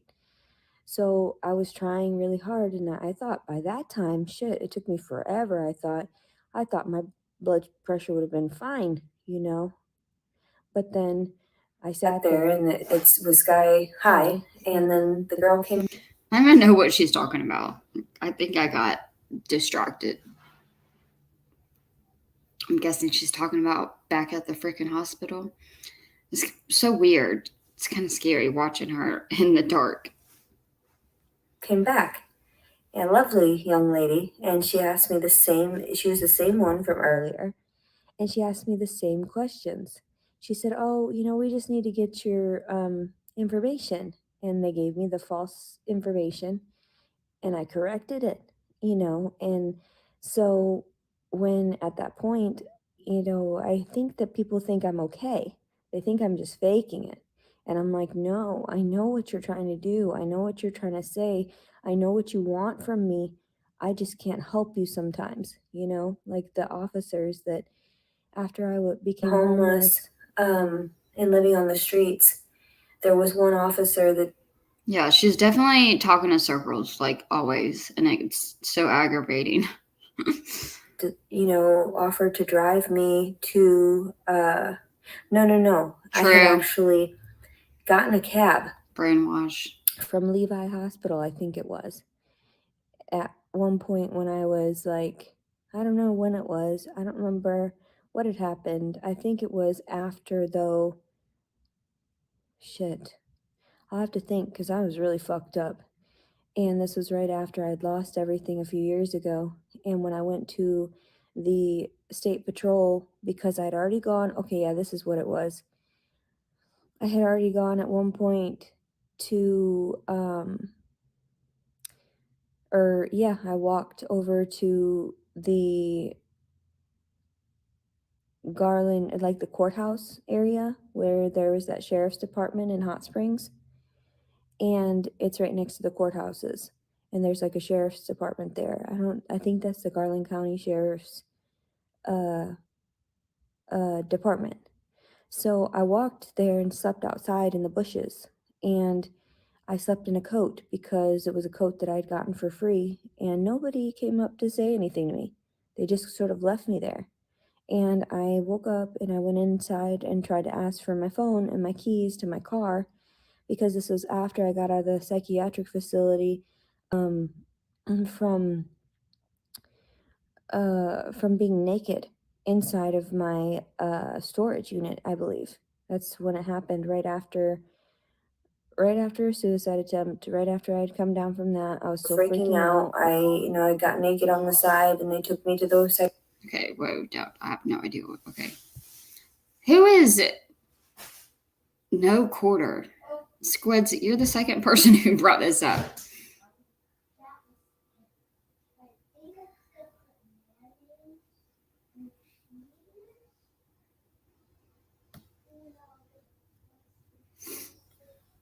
No, she's in her the second room now. If you're talking to me. She's waking up. This was this morning in the second hotel that she got after being with that guy and getting a blunt for $40. There, one of Ernie Shell's simps started feeling bad for her because I don't even know who's Ernie Shell. I don't know nobody. Little old me over here. Psych ward, and at that time I lost. In between that time, the last people that had seen my keys were the sheriff's department officers, the Garland County Sheriff's Department officers. They were the last ones that had my keys and my phone, which isn't this phone. It's one that's exactly like it, except it was red. And I have the box to it, so I know that these proofs happen. I know that these things are not fabrications to me, that it's actually in storage at my mom's house. I know exactly where it is. So they tried to tell me at the sheriff's department that they had no idea where that stuff was. And I was like, I literally had just spent $500 on it, plus whatever I needed to, like the case and stuff. So it was approximately $550 for that phone. And then my keys, my extra set of keys to my old, what was it, a Buick LeSabre? Is that what I was driving prior to this? Yeah, I don't know. people get me so stressed out that I forget my own fucking life. Sometimes, like my reality. It's crazy. So after I went to that location, the older officer came out and he was talking to me, and I said, well, I'm looking for my belongings. Like, you owe me my belongings. And he was like, we can't find them. Why don't you just here's a list of homeless shelters? Because I told him, I was like, my car, I can't get my car without my keys and my phone, and how am I supposed to manage? Oh, I'm sorry, honey. Blah, blah, blah, blah. Suck my dick. That's what it was. So, and he didn't say that, of course. I'm just like paraphrasing, like he's a dick. So, because nobody placed any efforts into trying to help me. Instead, they were just like, here's a list of homeless shelters. Why don't you go over here? And I did, because I was coming off, I don't remember if I was coming off of psych meds or if I was just like fucked up in the brain. And So then I ended up going. Yeah, she said in the video before this one that because she was eating a freaking sandwich and she just bought a blunt for $40, she said that her YouTube money just came in. It was weird because she said from the video I uploaded yesterday, which you only get paid once a month on YouTube. I mean, I don't get paid. I haven't yet, so I don't know why she was talking about the video she did yesterday. But yeah, the YouTube money did come in.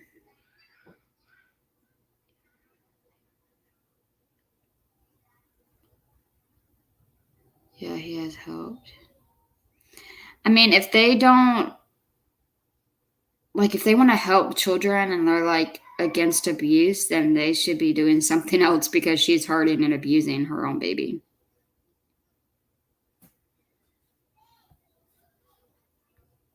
And like for some reason, I had taken a cab ride. It was a cab ride over to the fucking, and I had to have gotten like some type of voucher for it because I didn't have the money for it. So I have no idea how this all worked out. I think I went to the state patrol office because I knew, but it was the one over off of Malvern Avenue or some shit. Like off of that anyway. So it's like off of Malvern Avenue. And it's shit, I can't remember what the location is, but it's the state patrol there in Hot Springs. And I sat there for a while. And I asked them, I said, I can't get help from either one of the sheriff's department or the city police department for my belongings. They are not helping me. Can I get some help from you? And of course, I looked like a hideous beast and I was overweight still at that time, too. So nobody takes anybody seriously if they don't take care of their body and whatnot. And I was sitting there and I was told by the officer, he said, I was having a lot of stress. I'd already been through a lot. I needed some time to rest. And he was like, you need to go now. And I was like, no, like, what are you talking about?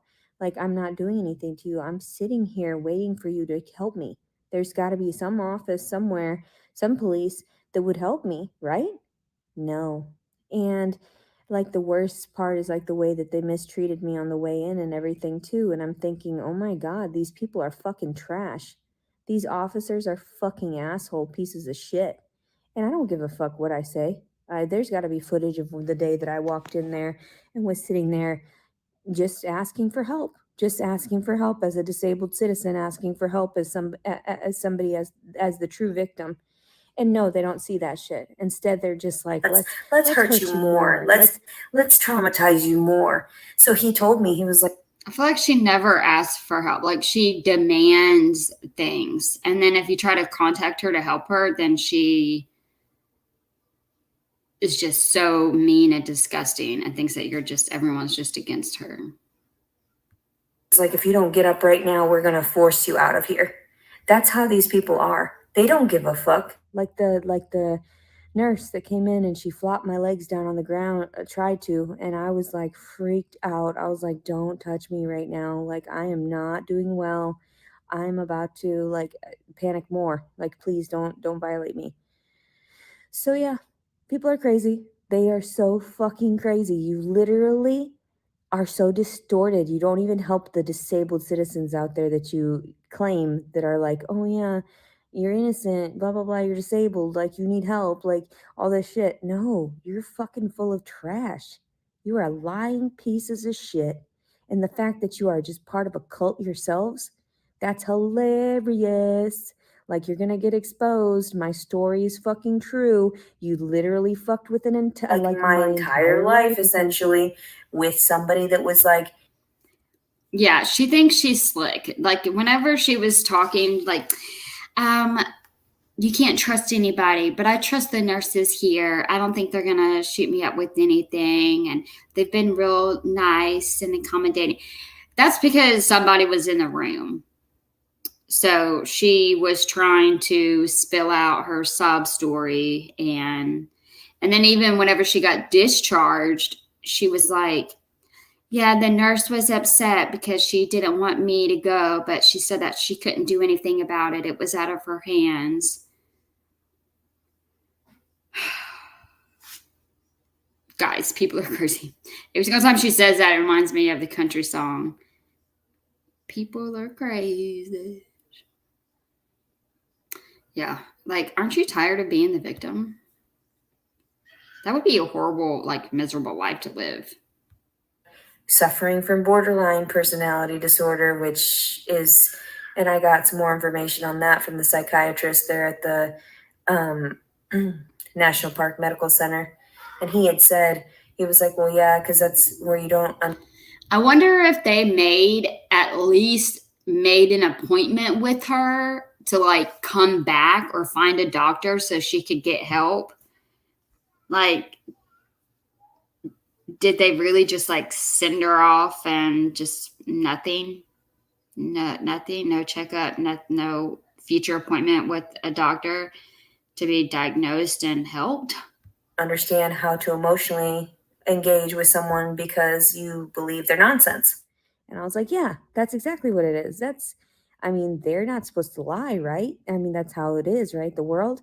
And they're just like, oh God, like this poor girl. She's like, no, that's how it is. Like, and so all the time I think the best first, and people think that I'm crazy. And I'm like, no, I mean, I snapped a long time ago. I don't know who you're talking to, but you guys are crazy. So, and the fact that you won't help me through my crazy and you make it worse, and then I can recollect everything, and sometimes the officers' faces, maybe not always the names because I was in and out of psychiatric hospitals and on a bunch of meds and shit, but I recall, and then especially if I'm forced to have to be around certain people again, I just know not to trust anybody in uniform anymore. Like that's just how it is. I can't trust any of you. Aside from the females, I trust them more now, but I don't trust any of the males because they have no compassion whatsoever. They're young and full of cum and dumb. That's how it is. So I just don't understand it. Really, I don't know why you would sit there and abuse someone just for them to have to turn around and explain their story over and over again to people. No, these are my traumas. These are when people abused me. I asked for help and they abused me instead. Same thing with the father of the baby. Like I asked for help and you abused me, and I didn't know any better. I really didn't. I make it out to be like I'm so confident when I wear my dresses and put my hair up and put a little makeup on, but that's not really the real Leticia. That's just a facade I place in front of the camera like that so that people can think that I'm normal. People can think that I'm functioning just like they are. But I disclose before I meet anybody or anything. I suffer from, like, I'm disabled. I suffer Oh from. my gosh, I suffer from. If you really suffer from, then you would go make your appointment. She's not going to, but if she was smart, it could help her in court. But I feel like she's going to give up because they discharged her because she wasn't crazy enough for the hospital. And she wanted to go to the hospital instead of jail. She did get sentenced. She needs to fucking go see a doctor, but she's not going to. From post-traumatic stress, and please don't hurt me. And they're always like, yeah, I'm not gonna do anything to you. Oh no, you are. Like you're trying to take from me in some form or another. So Yeah, she's so freaking entitled. Like, I want this. Why can't you give me this? Why don't you call for me? Like, what? I thought you were so smart. Like, you always say you're so smart and you're so heightened and you're on like the higher end of the spectrum, but you can't make a phone call. Okay. It's like whatever fits her narrative, right? But yeah. And then they like, I remember other times too. Collins, if you don't move, you know, blah, blah, blah. I'm like, no, I can't. Like, I physically can't. You just screamed at me. I can't move right now. Like, you're horrifying me. You are worse than my father. So, and that's terrible because my father was a horrible monster. Like, growing up, if my siblings were more honest with themselves, they would understand like what I had lived through in conjunction with the sexual trauma and witnessing my sister's sexual trauma and witnessing all of that shit. Like, I guess girls just get violated. That's not what I was being taught in school. So I tell people about contradictions everywhere. I tell people about, bias and these prejudices. And, I always try to stand up even for my dad, even though, like, and I always said I love my dad and everything like that. And he was the one that caused most of the trauma growing up, forcing us to abide by whatever crazy restraints he had and forcing us to stand for hours on end and listen to him, preach about family and preach about, willpower. He always talked about willpower. And I'm thinking, what the fuck? And I understand my dad did a really good job when it came to building up his financial, whatever it was, empire. But he did a shitty ass job when it came to the emotional support of his family. And all he did was just traumatize us more. I still can't believe he was a fucking pedophile. I still can't believe it. Like, even when I grew up, I didn't understand what that concept was. People kept me like away from that information. My mother, especially, when she knew that I was getting so like interested in the world around me, she was really upset. She wanted me to be more sheltered. And that's exactly what had happened. I got teddy bears for my birthday until I was 15 years old. I'm pretty fucking sure I'm not normal, and that's okay with me. I'm fine with it, as long as other people are fine with it, but apparently it's not fine. Apparently I'm acting. Apparently people don't know what I fucking lived through, and then there's nobody to vouch for it either because they're not going to put themselves in the line of fire. They're not going to sit there and say, "Oh yeah, Leticia's absolutely 100% accurate." And even when Dr. Carroll had left his voicemail, he said something about of some of it being like, what is that? What is the word he used? Damn it. Um,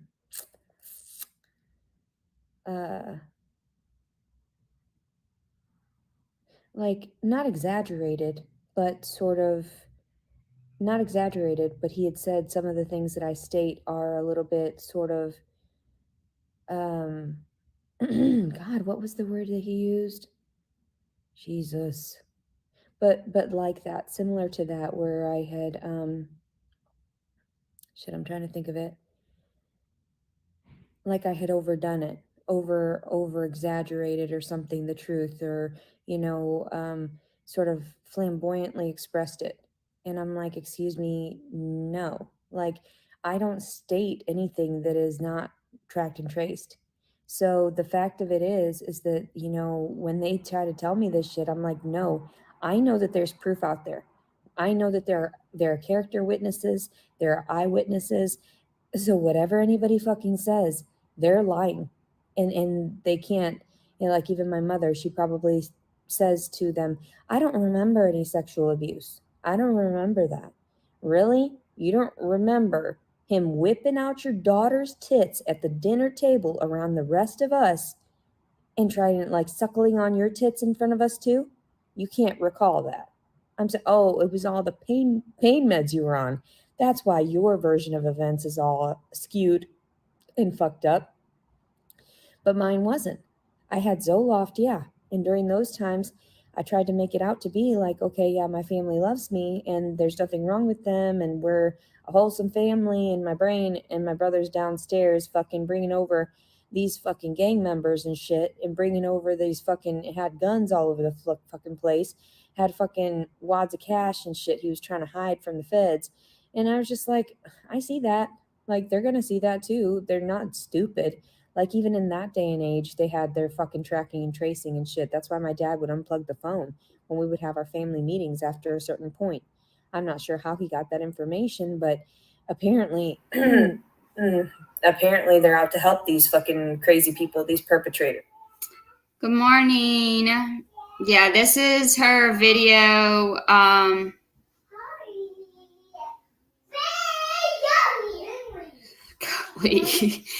This is her. Yeah, this is this morning's video. Whenever she woke up this morning.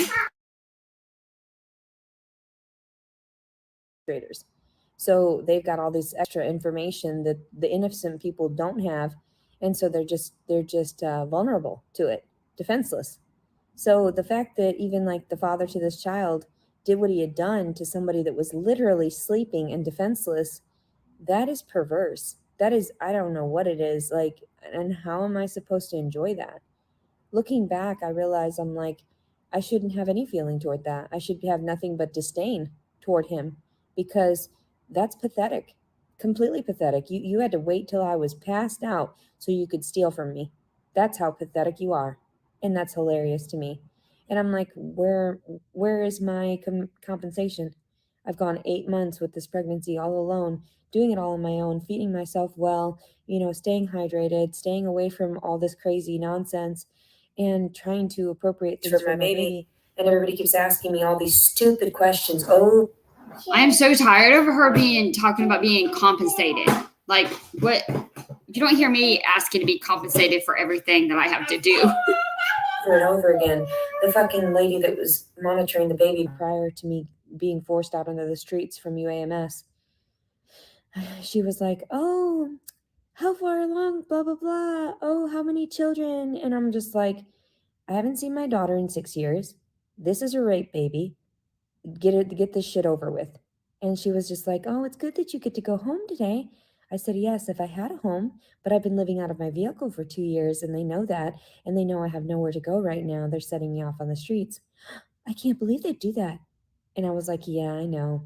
There were plenty of, like, the officers, there were plenty of, the nurses. They won't let you go out on the streets if you're that far along pregnant. You're 34 weeks. You have a very short amount of time before you pop. And like, no, that's exactly what they do. I'm no different than anybody else. And that's how they treat anybody else. Trash. So regardless of me being so articulate, regardless of my education level, regardless of my sobriety in certain ways, that I've never been on hard drugs or anything, and they have proof of that through all of my medical records, that's crazy. And I know that there were years prior to my insurance being there from the disability that they didn't have record of how I stayed clean and everything. But the fact of it is when they finally came around to it, you can still take hair samples and whatnot. And I know damn well that shit's happened to me because you guys are crazy. So, like I've said before, I'm trying to seek justice, but it's taking years for you guys to get your act together, and you're not actually I don't believe you're doing anything, because even the one time when I tried to file for rape, when I was coming down off some shit, and then I was in this fucking psych hospital, not psych hospital, it was National Park, but it was in the monitoring rooms in the ER. So I was there, and the officer came in and he asked me, I just remember some things that are so traumatic, because he said, we know who did it. And I was like, oh, okay. And I was like, all right, I need to file for rape. And he was like, oh, we already know who did it. And then he just left. That was it. And I was sitting there, I was trying to eat, and I remember I was vegan at that time too. So whatever time in between me being vegan, but they gave me like a sandwich that didn't have, and there was meat in it. And I remember I got sick off of that. So that's the first thing I had tried, because I thought they understood I was vegan. So I thought everything was like on the tray was able for me to eat. No, it was just all like toxic foods, which they serve at hospitals anyway, majority of the time, is a bunch of toxic food. Nothing but this disgusting dairy like that we had as kids growing up in the school system. They give you like the cartons of milk and everything, and just trash food that people are like, no, that's healthy. No, dairy is not healthy for you. It's directly linked to prostate and breast cancer. So and that means cheese too. And that's the same thing with these carcinogens inside of meat products as well. So everybody's like talking about, oh yeah, let me get my sliced lunch meat and everything. Do you know how toxic that shit is? Do you realize how toxic it is? So I don't know what's wrong with people. I think that because of the fact that I've talked about like the federal, like federal government like that, you allow certain carcinogens in our diet. And I understand it also helps build immunity, but at the same time, it causes cancer. And you are literally lying to your fucking masses and telling them it's okay to eat. It's okay to consume this in small quantities. But people don't just do it in small quantities. Their entire diet, and I'm one of them that used to do this, just consumed with animal products because that's all that's forced out there. Now, if you put more alternatives out there, if you put more like availability for that, like I was using coupons to sample all these alternatives, and that's how I managed to get by, and I still managed to get by. And but yeah, you people are fucking crazy. I don't know what the fuck is wrong with you. And you're gonna have to turn around and fucking clarify this to your God or your version of God or whatever the fuck you believe in, or even if you're atheist and you believe in nothing but yourself, you're going to have to clarify that to your own conscience at some point when you're passing over. God, I know it. That's why I refrain from doing so many toxic things. I'm starving right now. I've got a couple things of oatmeal, but this hotel room doesn't have a fucking microwave. It has no coffee pot. Oh my gosh. Just picky. You're lucky you're not sleeping on the street. Like, my anxiety is like riling up listening to her. And it's like she's not even talking about anything. It's almost like sometimes I tune her out. It's just talking in circles. I thought that I would get some rest in one last night, $175 worth, but yes, $40 for a blunt. Who in the world? Like, not that I'm condoning this, but I would at least make sure I had enough to last. You know what I'm saying? That guy really did her over.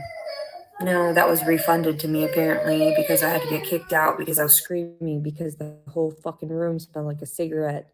And now I'm in a moldy ass fucking trash ass motel. And it's crazy. I don't understand why you people have to harass me so goddamn much. Why? It's like you make no goddamn sense. Didn't you swear an oath to serve and protect your citizens?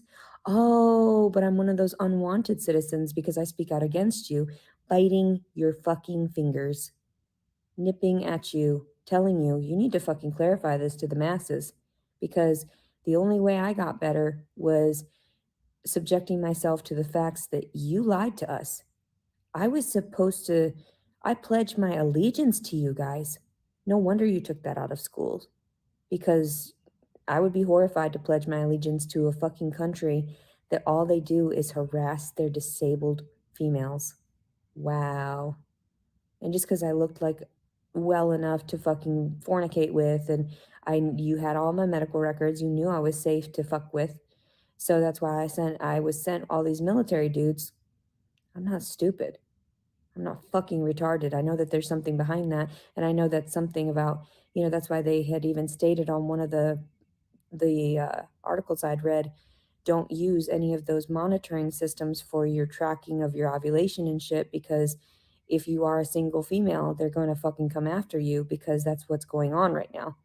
And I try to explain that to people, like, you can't trust anybody. You can't even trust the people that swore to serve and protect you. And then even like an oath under God and everything, I thought, oh my God, yes, maybe not the Christian version of God, just any version of God in that way. No, they violate people constantly because it's about their own selfishness. It's about their own urges. It's about their own needs. And they don't see the bigger picture. If you just offered this assistance to everybody, then we wouldn't have such a failing fucking country. we wouldn't have so many people homeless. Yeah, it would not surprise me if it was laced, but apparently she rolled it herself. But Lord knows what was actual in on the weed.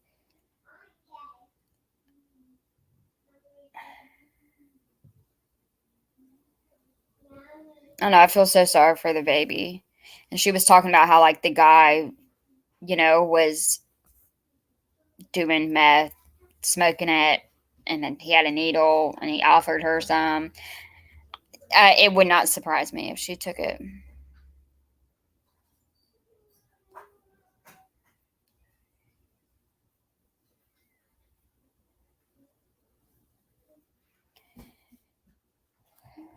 Yeah, she's just crazy. And destitute.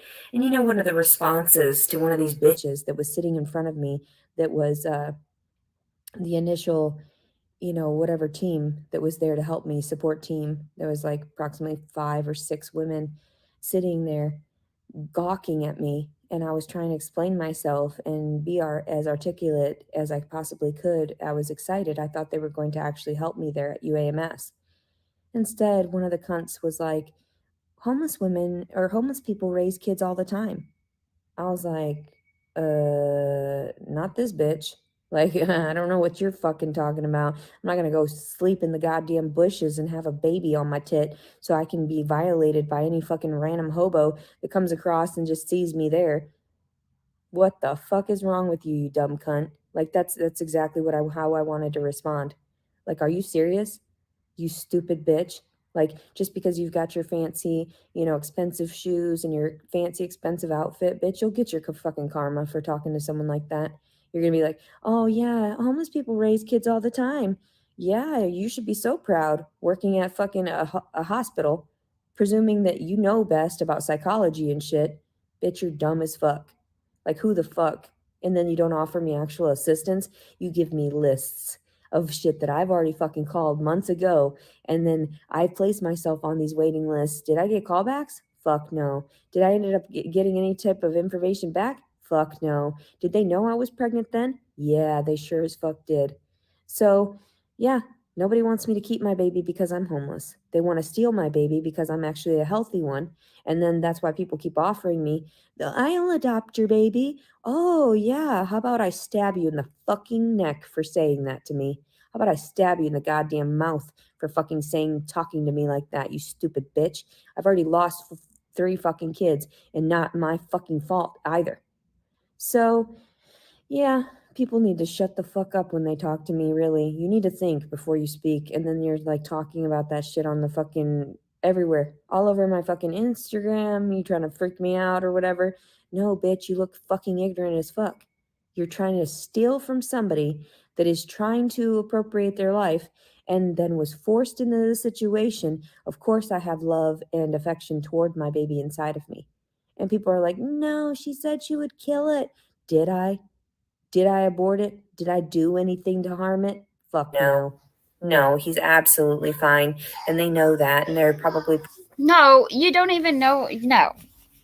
And you admitted that you was hitting your stomach. Not enough to have brain damage, but still, why the hell would you do? That's disgusting.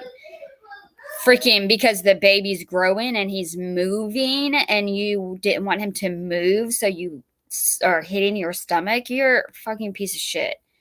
It's nobody's fault that you lost your other kids due to you being crazy and you aborting it. So freaking evil. She makes me so mad. I hate whenever she starts talking about the baby. Pretty proud of that he's doing so well for the amount of stress I've been under during this entire fucking pregnancy. He should have fucking been removed. He should have already fallen out. He should have miscarried. He should have miscarried. Like fucking A, it's making me so aggravated. Like she goes from, oh no, I'm a good mom. Everyone wants my baby because I'm healthy and I'm mental, like I'm good. No, you're not. Everyone wants the baby because they want to make sure he's safe and he's away from you. And then you want to get mad whenever people want him, but then you want to say, oh, I'll give up my baby for anything. Like you just cannot win with her. I feel so bad for that baby boy. Like, it was not his choice to be in her womb. Like, I can't. Like, golly, we have what? I don't even think we have another month left. I think she'll probably have him pretty soon. I just need her to just give birth, pray that baby's safe, and he goes to a loving family, wherever that may be. Because of the heightened stress. But he didn't. He's just here. He's a strong one. I told his father that too. And I was like, I don't know what to tell you. I really don't. You people are fucked. You're going to fucking hell. And I just don't fucking care about you anymore. Like, I love you. You know, from a distance, you're poor things. You're so mentally ill. And that's how you are with the other people too. Oh, you poor thing. You're so fucking crazy, Leticia. Yeah. And that's on you people. That's on you people. Because I sure as fuck tried to go to school. Oh my gosh, everything is our fault. Stop. Golly. Yes, I believe she is pregnant. Unfortunately. I wish I was wrong. Yeah, she did. Yeah, just because the baby's still alive does not mean that you have not hurt him and harmed him, and you've definitely threatened him numerous times, almost every freaking day. I wish she was not pregnant, but unfortunately she is. Well, I tried to make myself better. I wish that was the main lie, that's the main thing I wish she was lying about. And then I had that fucked up relationship with my ex-husband, and I thought that was love. Fuck no, it wasn't love. Fuck no, what the father to this baby did, father to this baby did to me was not love. And so I realized that. I'm not stupid. I know that I've been abused, but I just put a smile on my face and I keep going because that's how women have had to deal with it their whole life, and so many generations of it, like Dr. Carol had said. But yeah, I feel sorry for you people. I really do. I feel so sorry that you think that your words are going to matter to me in the end, because that's all they are words. There's no repentance there. There's no action toward rectifying what you've done, or to try to combat the things that you've done that are so evil. Even asking me about my baby and wanting to adopt it, you're going to hell for that. If you honestly believe that you're going to rip that away from me and I'm going to exchange money for that or anything, you're You say it all the time. And it doesn't matter. Like, you're not going to have this baby. I swear I will cause an uproar if she goes on YouTube and she has that baby in her custody. I will lose my fucking mind. I wish she would just stop talking about him. And stop stressing about how she's going to take care of him, because she doesn't have to take care of him. What?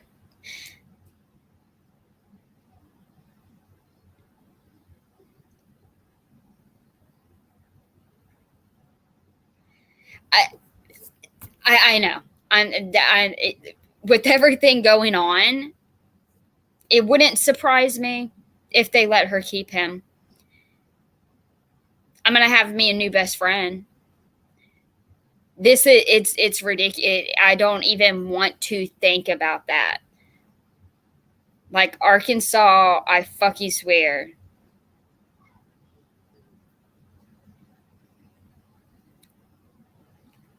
I don't know who the dad is. They may not even know who the dad is. I mean, the baby is, I don't know. I'm just praying it goes to a happy, loving, healthy family that's all I can wish for. I don't know who the dad is. I have no idea. That's all I can wish for. Pray for. That's all I pray for. And if she has that baby, if they somehow let her have that baby, I'm going to lose my shit. I mean, they'll probably have a couple people tested and then they're like negative. So then the baby's going to end up in the system.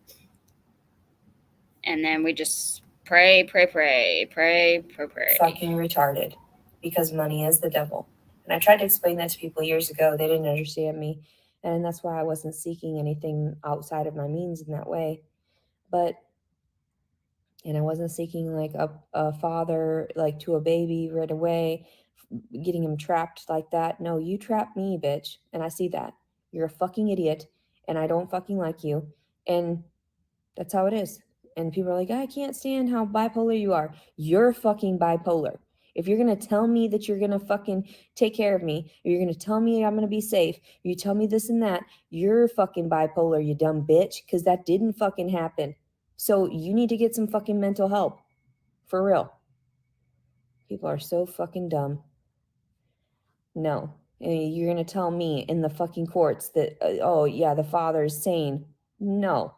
And then some people were like, yeah, he's going to want, he'll take the baby, I'm sure, and whatever. He'll raise it for his own with whatever wife he's got. Whatever. Fuck you. I don't care. If that's how you want to play the game, then that's how you want to play the game. That's sick. But I'm over this shit. And I know I should be seeing past things further, but I'm so traumatized. Even like I said, whatever mold is in this room, my throat doesn't feel good. And it's not from even screaming yesterday. It's the fact that I haven't been brushing my teeth for over a week now, and that I haven't been able to gargle and things like that, and I haven't been able to rinse out my nose because of depression. What the heck? That is so disgusting. She always talks about people not brushing their teeth, but then here she is, never brushing her teeth. Yes, Arkansas will have a problem.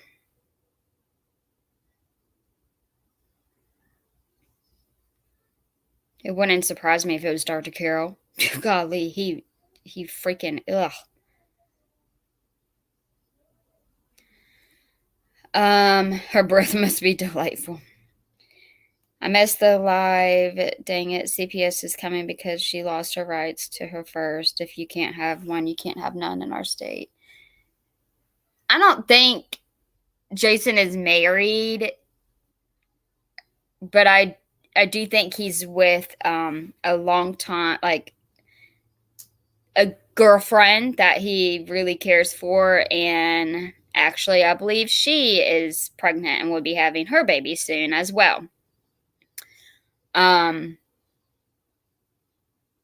Yeah, I'm just imagining and assuming exactly nobody's husband is your soulmate. Preach. I'm assuming that she will go to court and then she will be arrested. She would be put in custody and then she'll go in labor while she's in jail. And then they will be bringing her to the hospital. That's what I think what's going to happen. Due to you people, due to the federal government, I'm so heightened and depressed.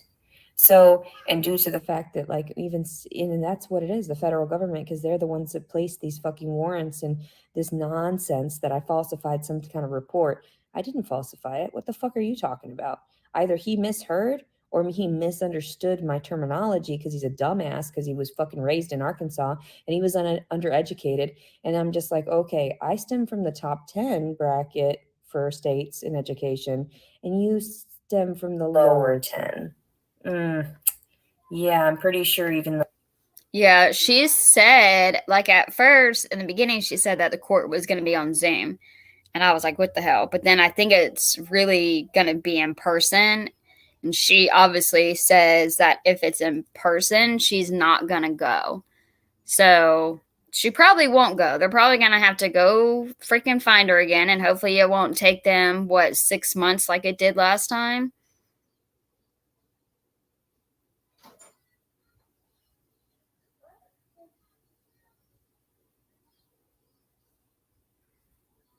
Yeah. So we don't know. He may end up with 2 babies.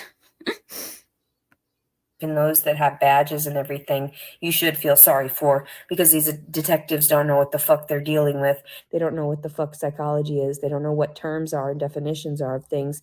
So when they hear things, they're like, oh, really? Ejaculate? That makes me want to jerk off right now. You people are sick. I wasn't trying to be fucking sexual with you people or the fucking father or any of it. The fuck is wrong with you? I'm giving you terms because that's how it should be, because I'm a sensible young lady and I'm not even young anymore. I'm middle-aged. Jesus fucking Christ. This next week I'm going to be 25 years old. What are you going to do? You're going to shove me in jail? You're going to allow my fucking brother to be. She just said that she would be 25. You will not be 25. You'll be 35. How did she just how do you say what?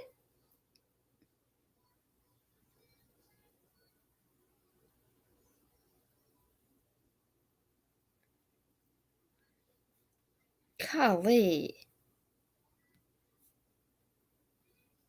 Beat the shit out of me, and you're going to allow my mother to just be okay, compliant with it all? What is wrong with you people? All of you are sick, deranged pieces of shit. It's 5 in the fucking morning, gonna be 6 right now. I'm starving. I don't know where the fuck I'm gonna go. I don't know how the fuck I'm gonna get there. I just leave it in God's hands. Oh, hopefully I won't get raped on the way, fucking walking all the way to Hot Springs. What the fuck is wrong with you? What the fuck? And then they're just like, well, we have nothing in place for people like you, the ones that demand more, the ones that don't want to eat our shit. Oh, I'm sorry. I saw what you fucking ate. You're fucking trash people, regardless of your fucking status. Nurses, doctors, all this shit. Even the doctor that I fucked last year, you know, he was fat as hell. Fat as fucking hell. His gut was huge. And I was just like, where's your penis? You people are stupid. But at the same time, it didn't bother me because I don't have sex often. So any penetration is better than nothing sometimes when I want to comfort myself. And why should I have to be reprimanded when all of your sick monsters get away with all this shit and then they get praised for it? For fucking people. That's insane. You people need to suck my dick. So, yeah, why is it that we get reprimanded for not being so wholesome? Why do we get reprimanded as women for not being so what's the word? Aside from like celibate and whatever, but why do we get why do we get in trouble for being slutty? When in actuality, you're the whores. You're the fucking trash ass pieces of shit. Fucking wasteful oxygen and everything. Like I said, you guys are beneath women. It's hilarious. Hilarious. But there's so many people out there, so many men that have realized I can't do that shit. Like I know better. I have a conscience. So I told motherfucker, you're making me feel bad. Oh, if you feel bad, that's your conscience talking to you, not me, bitch. Bitch. So yeah, my ex-husband couldn't take it either that I would sit there and talk down to him. He was the man. Blah blah blah blah blah. No, bitch, you're the pussy, bitch. So I don't know. I don't know what it is about me. I wish I could air out this fucking hotel room. I wish it didn't stink in here like that, like the fucking mold. I wish so many things. And all I want to do is throw my phone across the fucking room and not have to use it. But then then I wouldn't have my resource of being able to have my GPS and everything. Oh yeah, if I'm pinged, they know exactly where I'm at all times. And they know when I fucking use my GPS and I'm going certain places. And then when I turn around and go to other places, I mean, I'm not stupid. You people are stupid. Like, I just trusted you too much. That was my stupidity. Trusting people because I thought they had honor and integrity because they told me that. Liars. Gaslighters. I trust you people. And all you do is fuck with us. Why? Because we're less than, right? Because we don't understand, right? We don't have the comprehension or cognizance to fucking be at your level. And in actuality, I should have been a doctor by now. I could have managed that had I not been so traumatized in my divorce and everything and by his family. But no, who did you stand up for? The cretins that beat the shit out of me. That's who you fucking stood up for. You didn't place them in cuffs. No, you placed the victim that was just assaulted in cuffs. What the fuck is wrong with you? You need a life. You need to fucking go suck each other's dicks a little bit more because you guys are being irrational. You got to get it out of your fucking system. That was nonsense. 2014 is when that happened. That's right after, like, I was diagnosed with the PTSD that year. And then that place was closed down. Their diagnoses still stand because Meg, who had given me that diagnosis, was an honorable person. Like, she wasn't doing anything. But apparently that location was doing some Medicaid fraud and they shut down. I always thought it was so odd that when I interacted with some places that all of a sudden they would just shut down. I thought that was really weird. But then I just thought it was coincidental at first. And then progressively, I realized, holy shit, a lot of the times when I interact with some people and I tell them, you're going to get fired, you know, like I'm going to tattle on you. And inevitably they do, because that's how it is.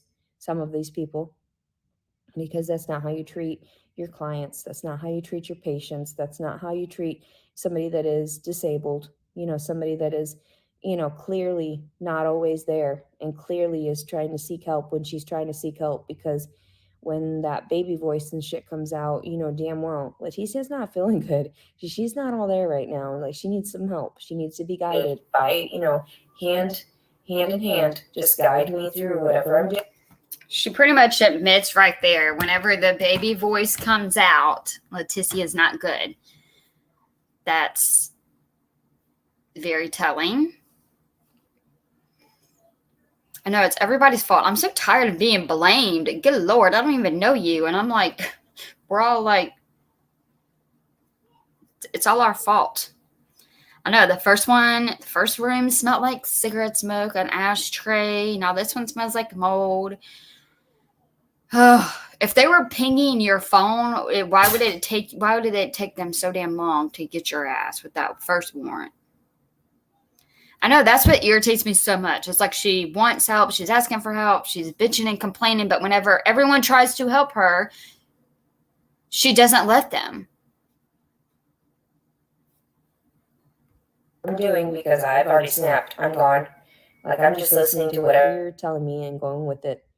So right now I don't even have a lighter so I can spark up to have a little bit of smoke so I can calm myself down. No. Spent $40 on a blunt. Spent $40 on a blunt. I was wondering if like I said, I don't condone it, but, you know, wondering if she just like hit it a few times and then was smart enough to put it out so she could keep it for later. But now I guess she doesn't have a lighter.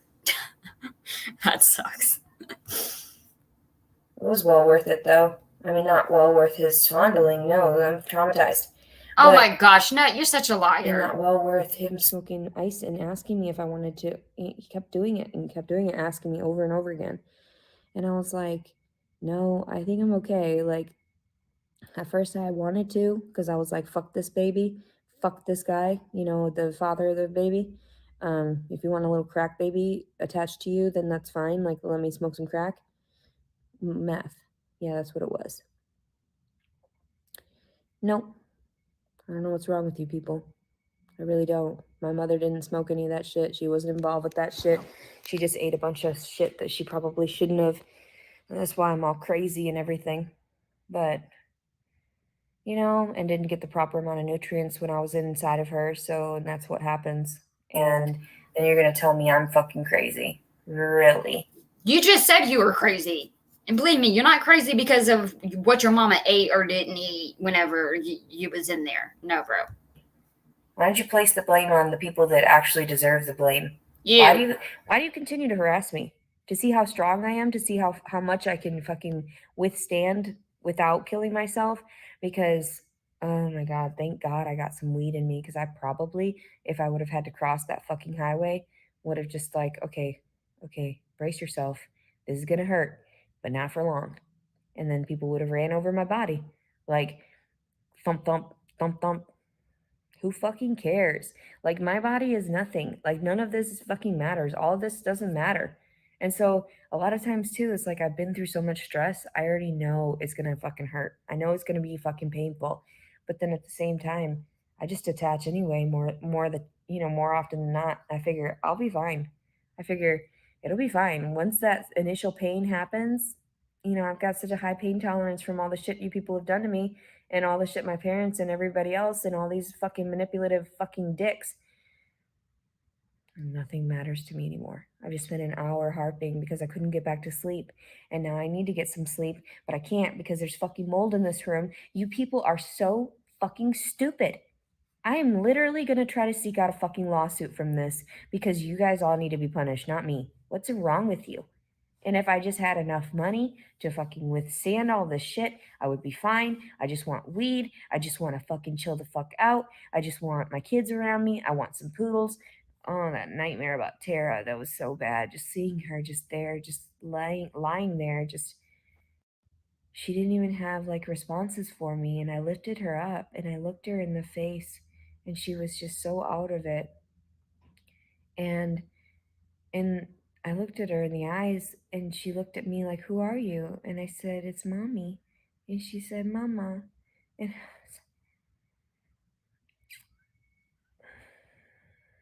I didn't even get to hear her sweet little voice when she started developing it. I knew that she would whisper like to my mom and everything when we went to the park, and she would talk to my ex-husband, but she wouldn't talk to me because she knew that I was going through a lot. And like, it's not that she was frightened to talk to me or anything. It's just that we had. No, that's weird. That's sad. She would talk to her dad and your mom, but she wouldn't talk to you. Leaded by Finley. We had a different way of communicating where I always just offered her whatever she needed. Whatever she wanted, I would give it to her, like the food and water or, like any drinks and things like that. Usually it was soy milk, which I regret doing now. I wish I would have had some other form, but we used whatever was on WIC. So now I feel terrible, though. I wish I would have had more money just to take care of her in that way. My ex-husband didn't care, immediately got her French fries and McDonald's, and he doesn't give a shit about her health. So, and well-being. And she looked at me in the eyes in that dream, and she was 10 years old, and she just looked like a little innocent little baby to me. And I just love her so much. And I know that's the one thing that you people, knowingly, that's the one thing that keeps me going. That's the one thing you would take from me that would truly cause me to kill myself. So I tell everyone, I'm just like, it doesn't matter if I dox her and give out all her information. It's not my fault. You've already put her in danger by removing her from removing her from her mother, her true mother. You've already placed these psychological issues in her mind, and you destroyed her already because she's never going to understand why the fuck would the government do that shit? Why would they let that shit happen? My mother was fine. My mother never threatened her life. I never really did. I mean, it may have sounded like it, but everybody's like, I don't know how words work. I'm from the Arkansas. I'm from the stupid states. I'm one of those. So I'm like, whatever. If you guys don't want to see what you've done, then I'll use your own godly words against you, since this is the Bible Belt country. And then that's how you'll understand, right? If I put it in layman's terms like that, yeah, then you'll understand, won't you? You did wrong. Fucking morons. I don't even place effort into you people anymore. You're sick and perverse. You think that Tara's supposed to be better off without me and shit. Fuck you people. Fuck you. You're the ones that put her straight in fucking danger. You know damn well I don't lie about shit, and just because I'm Oh, we know you do lie about stuff. Believe me, whenever she gets older and she sees all these videos, she's going to thank her dad and everybody else for keeping you away. overly informative and overly communicative. I tell people, hey, I don't know if this kid even exists anymore. I don't know where the fuck she is. I mean, I was told this and that, but I wasn't stalking nobody. So for them to have sat there and said that I was harassing communications and stalking or some bullshit, the fuck is wrong with you people? You have access to all my shit. You know damn well I didn't do any of that. You people are fucking disturbed. And you're gonna place me under the line of fire. Well, we can't let anybody know that we're stupid in the fucking authority and the authorities. We can't let anybody know we're stupid and all we do is suck each other's dicks instead of getting down to the bottom of it. Instead, we like to put innocent women behind bars. We like to yell at them and rip their babies out of their arms in the middle of fucking walking out of the courtroom. Yeah, you're fucking sick. There's something wrong with you mentally. That's how how extreme you fucking take it. If you can't deal with us and we're just laughing in your fucking face, you want to make sure to hurt our offspring. That's how fucked up you are. And that's why I just don't even hold my breath. I'm like, Tara, you're doomed. If you're part of my bloodline and they don't see me as fucking valuable, you're not. Yes, she is valuable, you asshole. Yes, yeah, this is the latest video. This was from this morning and the second hotel room. This is the newest one. I'm sure we'll get another one soon. This one's almost over, I think. Valuable, and they'll make sure to fuck with you till the day you goddamn die. I'm sorry. But anyway, fuck it. Why do I care? They're just my offspring, right? And that's how men deal with it too. It's just my fucking offspring is out there. Who fucking cares? It's just a child. Fuck. They'll deal with it. They'll grow up. They'll be fine without the father. They'll be fine with just money. They don't realize, oh, maybe a father should partake in the fucking children's lives. Maybe the father should partake in that so they don't end up raising a bunch of psychopaths. Oh, you people. I'll pray for you.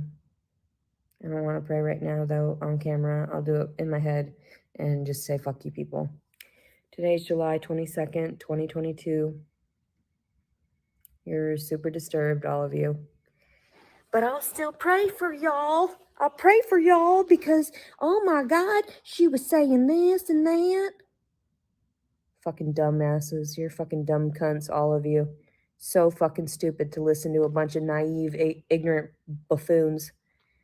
So anyway, you guys are so fucking, you make yourselves look fucking dumb. Like, and that's the funny thing is like, oh my God, like, this is coming from a disabled person. This is coming from somebody you deemed that was unworthy and unknowledgeable and so fucking dumb and blah, blah, blah, mental illness and didn't have the mind to fucking function and can't take care of herself and can't manage and can't do anything because you heard the words of these fucking disturbed fucking manipulative monsters and you went with it.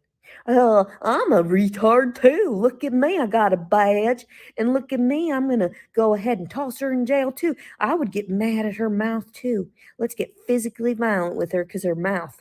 It's not a freedom of speech. You can't, this is the South. You don't got freedom to talk back to us like that. Yes, we fucking do. So all the time. I don't know what you're talking about. The South is you about dumb. The officers told me, you talk to me, you tell me, sir. No, bitch. I don't know who the fuck you are, but your name is fucking, what's it, Hubert or whatever, Eugene or whatever fucking stupid ass name you got. Fucking dumb. Fucking, my name is Bartholomew. Mule. That's what it is, too. These them dumbass people. My name is Krista Cofferter. My mama, she loved the Bible so much, and she called me after David, Michael this and that. Dumbass people. Even that poor girl that was in the psych ward with the missing teeth and everything, and she was trying to tell me how to spell things, and she was misspelling every word that she was putting on this. We were playing a game, and we were talking about like different words. So I said things like appreciative and, apprehensive, and I was writing all these things down, and then she had said something about a word that started with an A. And I wrote it down in the A section. That starts with an A. I said, I don't know what definition you're thinking of, honey, but that doesn't start with an E. It starts with an A. And And she was arguing with me. No, there's other. I said, no, honey. Like, you're okay. Like, are you okay? No, that's not how it's spelled.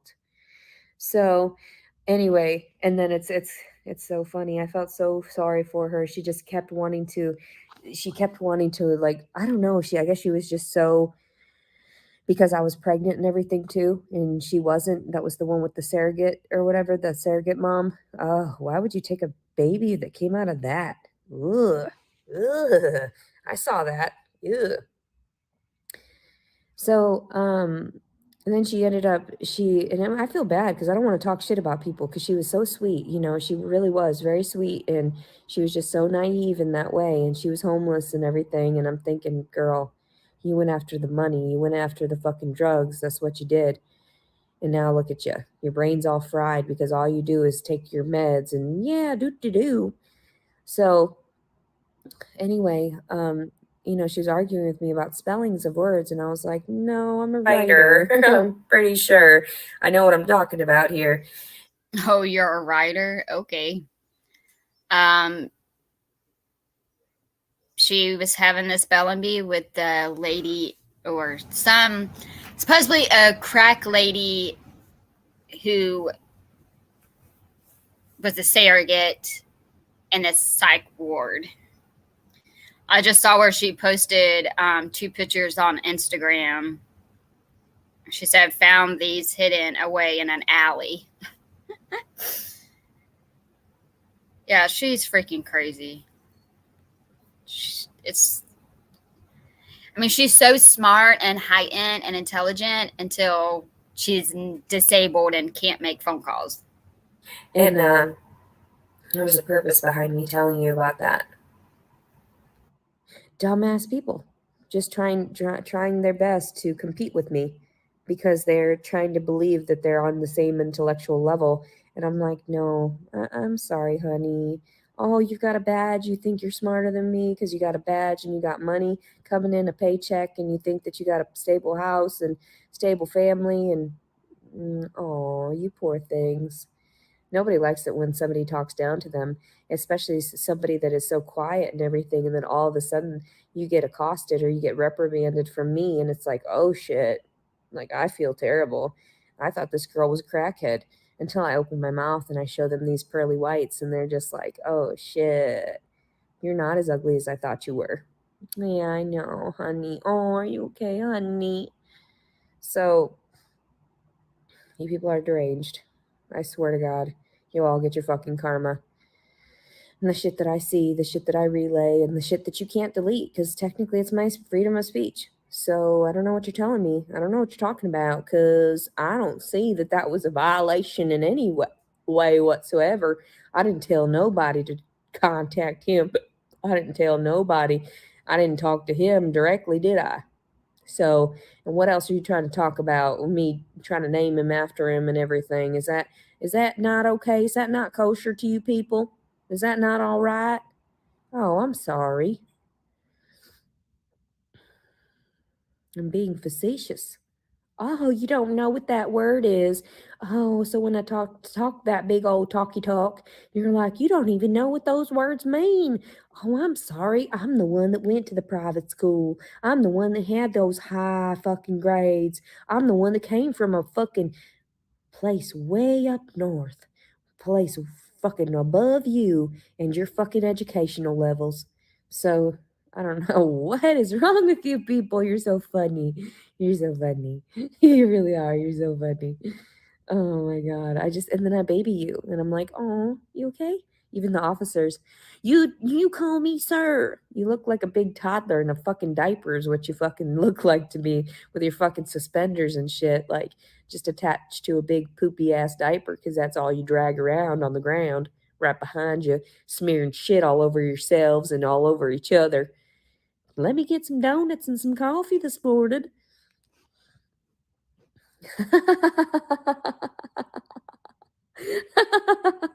That's what the imagery I have behind all this too, and the certain officers I've dealt with. You call me sir. It's weird. So weird and freaky whenever she starts laughing like that to herself. There's somebody that I offered respect to, though, that deserved it because they were so nice to me. And they saw through, like, they knew I was just traumatized. They knew I was just going through something. And I was never condescending to them. And I still wouldn't be even to this day. If I said something online, I didn't mean it about you particularly because you've never offended me personally. If you've done this shit to other people, then yeah, I'm going to be offended because that's not okay. Regardless if it didn't happen to me or not, like, you just shouldn't do that shit. So yeah. Oh my God. Why do I talk about this stuff so much? Why don't you have any new content? I'm not sure why. Maybe it's because they haven't satisfied my desires to have all my shit back. Maybe you haven't compensated for what you've stolen from a disabled person that was actually an innocent victim. Wah. Wah. Wah. We don't want to apologize. We don't want to own up to what we did. Wah. Oh, I'm sorry. It's more like, we don't want to apologize. Go swallow your cum. Each other's cum, because that's all I see, you filthy perverts. It's not our fault. We were undereducated, and then we were given all this paperwork. We passed all the tests. We passed all this and that. Not well enough, buddy. You don't know shit about psychology. You don't know shit about the human body. You don't know shit about physiological effects of the brain. You don't know shit. Oh my God. And I feel so sorry for you Because because you you think think that your money is going to save you when you die. You think your material things and your children and She's just ridiculous. She's getting so annoying. I think there's only like 8 minutes left. all this shit, they're gonna be fucked. Like, they really are. If you don't make amends and repent and everything and like make right by what you've done and what you've done to the people that you've harassed, you're truly fucked. Like, you truly are. And I'm not talking about everybody. I'm not talking about just, all these people. I'm not categorizing that. But I'm talking about the officers that I have dealt with that forced me into sucking their fucking dicks. Yeah, and I saw him walking around the area, my mother's house. I saw his dumbass. I fucking told my mom, I think that's that piece of shit that made me suck his dick. Oh, yeah, okay. Again, boy who cried wolf, girl who cried rape. You can't believe anything she says. You would think we would have heard about that, earlier, but she just, like she said, this is her content. Yeah, I saw you. You fucking trash ass piece of monster, fucking disgusting. Just because you have large dicks and everything, you think you run the world. No. No. That just makes you sluts. That makes you fucking whores wanting to stick it in everybody just because those girls like it and everything. I enjoyed the size of, the father of the baby. I'm not gonna lie, I enjoyed it, like the secondary time that we did it. But is it worth it? Is it worth him going off and fucking other people with that nasty thing? No, it's not. You can keep your meat log to yourself and go cum dumpster and some other bitch. I told him, I was like, I'm not gonna be one of your whores. That's no. And they should understand from a victim's perspective that, that was just me venting and everything. And I was giving him enough, after 3 hours of waiting in the emergency room 5 days afterward. And they should understand that a victim, right there, there's proof. Right there, there's proof. And just because I was forced into a situation I couldn't handle, I had to go smoke, that doesn't mean that it didn't happen. That doesn't mean that I was lying. That doesn't mean that I was just, trying to make up a story so that I could get away with having some fucking child support or whatever, some fucking relationship. No, you're a piece of shit. You made me cry. And then you said you felt bad. Well, no shit, Sherlock. So yeah, and this is how we communicate. This, you watch my videos, all this. This is how you get to know one of the mothers to your children. You filthy fucking whore. Bastard. So yeah, now don't talk to him like that. No, he needs to be talked to like that. They need to, so that they can understand and fucking zip up their fucking pants. But you didn't even take your fucking clothes off. Neither time did you. That is the sickest part. Like, you just pulled your fucking That's a rapist fucking move right there. There was no consent. The fuck is wrong with you? Easy access. Fuck. Should have double knotted my fucking pants that night, but then I probably would have gotten fucking hit or something.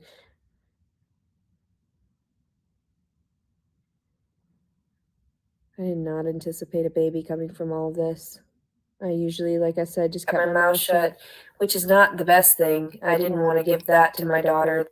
Yeah, if she was in the medical field, that's exactly what I was thinking. I could just see her creepy smiles sitting next to the patient and off every patient she comes across.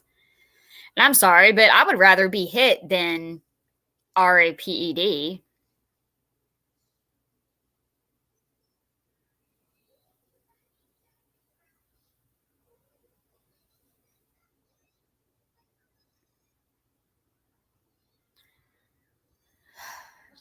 Poor baby. That information, like, oh yeah, I've been violated so many times that, like, even your father, no. That's really weak. That's very submissive and compliant, and I didn't want to be that type of woman. My mother was talking about that too, that, you know, her mom was strong and it must skip generations and, you know, whatever. And she didn't even call me a strong woman. She never really tries to boast about me. She never really tries to, you know, give me any type of encouragement face to face, because she's so ashamed of what she has done, like how she raised me and how different we are and how she ended up. And she always tells me, because I tell her, I said, you know, why don't you do some exercise, lift some weights for your arms and whatever. And she'll say to me, well, why don't you, you know, be 25 years, 30 years older than, you know, and then see how you like it and how you do. But she sees me, and she even complimented me at one point. And she said, you look great being pregnant. She said, you know, I never looked that good when I was pregnant with any of the, you know, well, probably her first. But and then thereafter, you know, she ended up with the big pooch, the mom belly and everything. She got a tummy tuck for. And then, but she won't lift weights or anything, just even light weights to try to get her muscles active. She sits in front of the computer for hours on end. Oh my gosh, you pretty much do the same thing. Leave your mom alone. My gosh. She ain't got to work out if she don't want to work out. Shit. Fucking day long, and then she wonders why her knees hurt because she's got them tucked up onto the side. And I told her, I said, well, if you want to counteract that, then you want to put them on the other side so that they're working the muscles on the other side. Yeah, Trey, you do that, and I'll we can have 50-50 custody. I'll help you raise him. It's the contrast that causes these things. So she doesn't want to listen. She still thinks that I'm crazy. She still thinks that, and I'm like, well, aren't I living proof that I lost all the weight? Look at the difference in our arms, you know, like the way that I went back and I started working on myself. And that's exactly it, jealousy. And she denies it. She still denies it. And I'm like, no, mother, that's what you're going through. That's why you don't compliment me. That's why it's always about you. So. Oh my gosh, that is so sick. Like, how could you... No, Mom, you're jealous of me. Just admit it. You're just jealous of me, Mom. I could not imagine. Like, your mama is not jealous of you. That's so sick.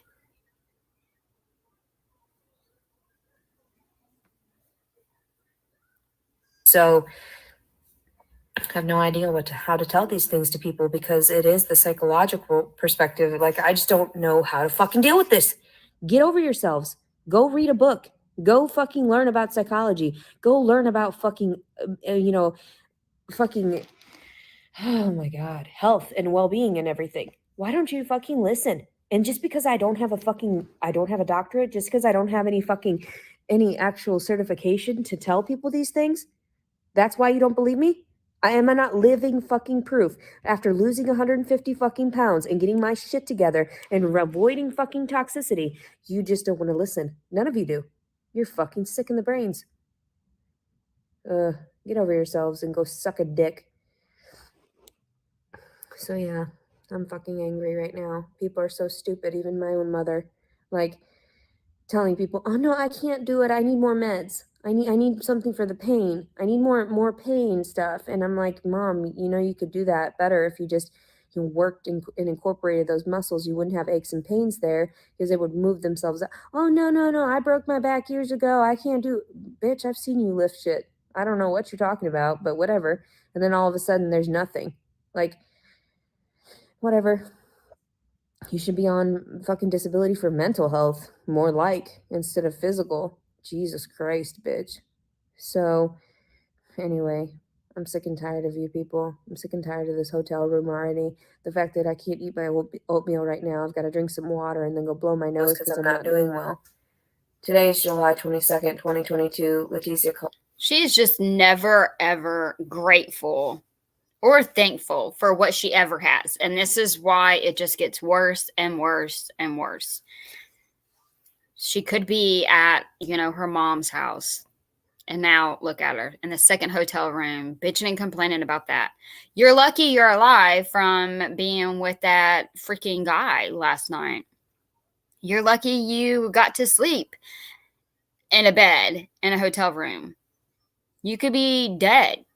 You could be on the freaking streets. Like, my gosh. I don't know what this girl's rock bottom will be. All right, so that's it. Are you kidding me? She uploaded another video? Man, I was going to try to charge my computer. Let me see what the next one is. I mean, yeah, she doesn't have much to do. Oh, yeah. I ain't worried about her stalking. Me and Trey, we got this. She won't come around. Oh, man. Oh, my gosh. It's another hour. Oh, what do y'all think? I was going to take a break. Do y'all want to watch it or should we take a break?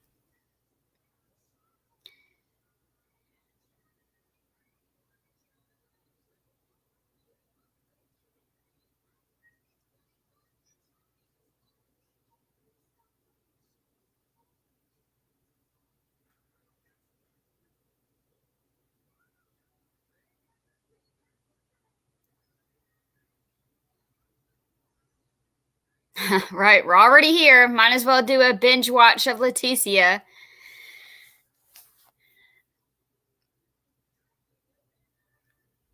All right.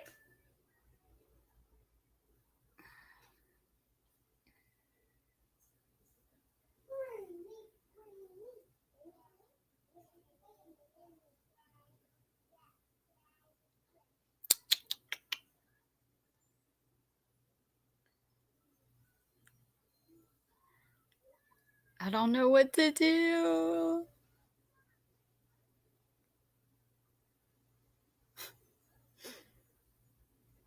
Yeah, I'll show her my crazy. She ain't gonna want to stalk me.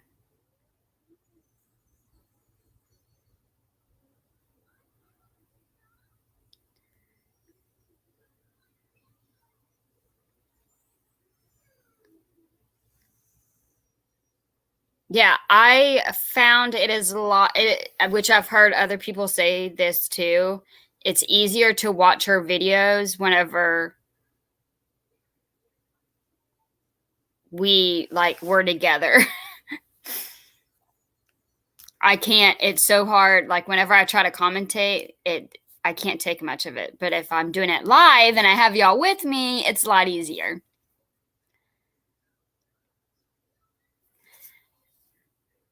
All right, let's just go ahead and start it. We'll see how it is since everyone is here. If I have to charge my computer, I'll figure it out. I will find a way. Today is the morning of July 22nd, 2022. And she spent like all her time doing videos. She's checked out now because she posted like a couple of pictures on Instagram. I realize that I'm much more privileged than most because I've kept my faith for so many years. Oh my But when I gosh. had my daughter, I had relinquished that faith following the nonsense that my ex-husband was preaching to me about atheism. So I knew that he was not necessarily the best person, but sometimes I fall for people's words, and sometimes they do things for me that make me feel like they care. And in actuality, they're just toying with me or manipulating me. And I get that. I've understood that my whole life. So I knew I was an easy, uneasy. Trey, are we gonna name the baby? We need RK and Cynthia that they want to help name the baby. I know, Em. Like, you need to take advantage of being in here, and you need to take a damn shower and brush your teeth. If you ain't got something, use your damn fingers to brush your teeth. Take a shower, brush your teeth, clean up. Come on. No, and please don't talk about your. I wish you would stop talking about God because it's not right. She needs to work on that a lot. Is that a. Okay, just ignore it. Ignore it. Easy. I wouldn't say target for that because that's a different, but yes, an easy target for an easy victim. Yes, I know. She's privileged, right? But then reading through some of the messages you guys spoiled and the random phone calls that you guys send to me and everything, I know I'm supposed to get a certain vibration from that, the alteration in my mind. And so this morning, of course, I was trying to see what I should do next. And I try to leave everything to God. Yes, I get confused by words of the devil, and yes, sometimes they seep into my brain, and that's what causes me to self-deprecate and to self-harm. So I don't like those. I know that the demons are still there, the demons, due to the fact that I can't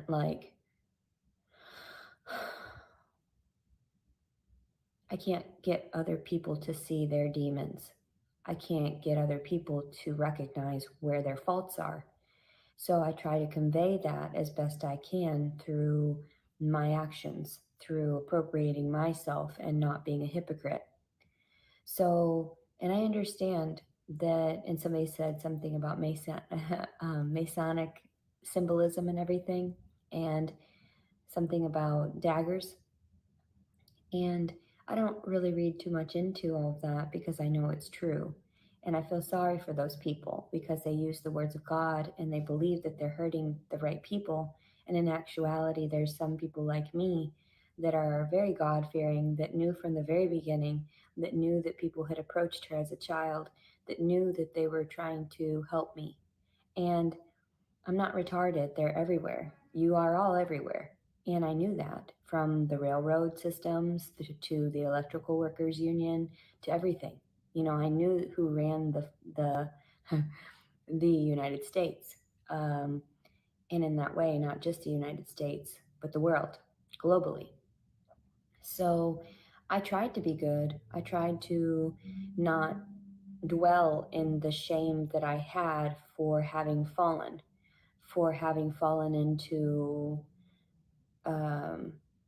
been manipulated under the guise that I was going to be safe, or that these were things that were fun, that these were things that were normal. And then I realized too that fornicating before I was married, I had thought that I would just stay with the one person I had initially gone with, the boyfriend. I was very startled. I was very scared. I didn't want my brother or my father to violate me at an older age and have that memory of them being the first time of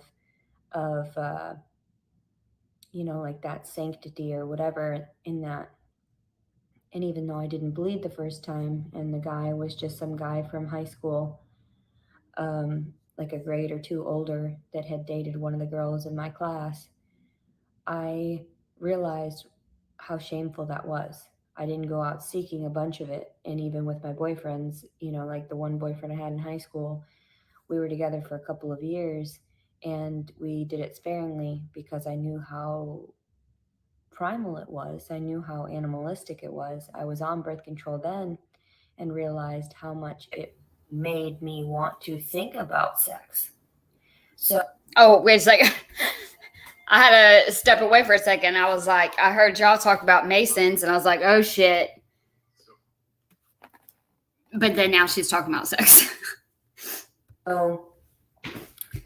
She's always talking about sex. Somebody had made a stupid comment about you should have known better. You're an adult. You should be on birth control. No, that's not my priority. If I would have had a loving home and everything, Oh my gosh. and I wouldn't have been on it because then that way I wouldn't have had a need to. So I would have liked to have raised my daughter knowing that she had the right to her own body. Oh, thank you, And Trey. it's nobody else's goddamn business whether or not, you know, we are as females on birth control. I understand how stupid men are. I get it. The pheromones, all of that, their crazy minds, the way they think. But I had always thought I would be protected by God and the godly people. And so when I would reach out, I knew that there were sometimes I would get random privileges that other people did not have, and that I got help in places that I didn't expect. So because I was devoted to my faith in that way, devoted to being... Okay, obviously you are not devoted to your faith because you're not doing anything right. Thank you, Trey. That's really sweet. Yeah, that would be like a whole... That would be like a shit ton of other videos because I could talk about Masons all day and the Illuminati and all that shit. Yeah. If you look into Freemasonry, it's like the whole Shinery. We have like the Shrine Temple here and all the Mason lodges. You start looking at that, talk about a freaking rabbit hole. Like, you will not stop. It really shows you what in the world's going on. Yes, it's... Some people don't believe what it is, but you have to look it up. You have to look up the Masons. Yes, it goes very deep, and I truly, honestly believe it. Some people who are Masons do not know about it only because they haven't went to the next step.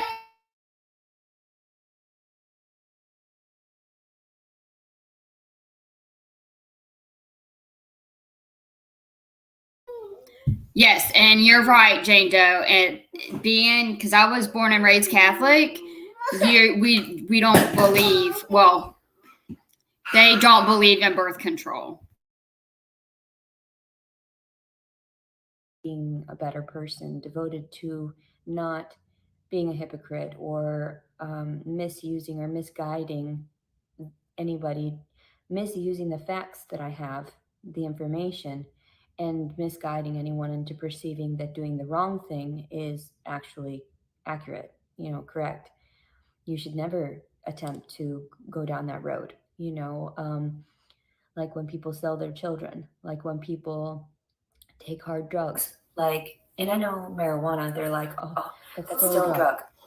Hey, Kelly. Okay, yeah, I'm stressed. Okay, what do you want from me? Like, it's either that or they're going to tell me I'm supposed to be on psychiatric medications, and that alters my brain in a really negative way and causes me to act out in ways like animalistically that I would have never done.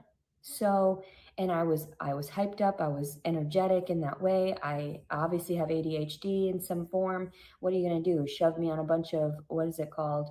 I don't know, methamphetamine like that to see how I do? No, thank you. I don't need to be hyped up more. And even when that guy was offering it to me, I told him, I said, I don't think my body could handle that. I think I would have a heart attack because I know my body better than anybody else. That's how it's been. So, and I tried to tell people, please don't give me that stuff. Oh, it would be best for you if you did. No, like, I'm done listening to you crazy doctors. You're all crazy. I don't know what's wrong with you. I was seeking help. You saw crazy hair. That's unwanted. Okay. You saw an ugly face. Okay, that's unwanted.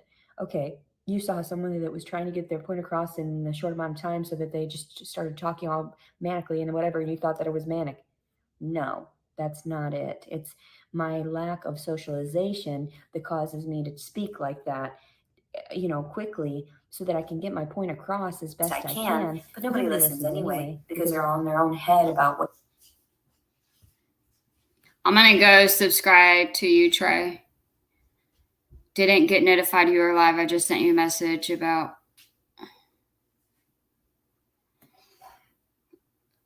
All right, I'm opening up the message now. Oh, Kelly, I'm sorry. This is like the third video.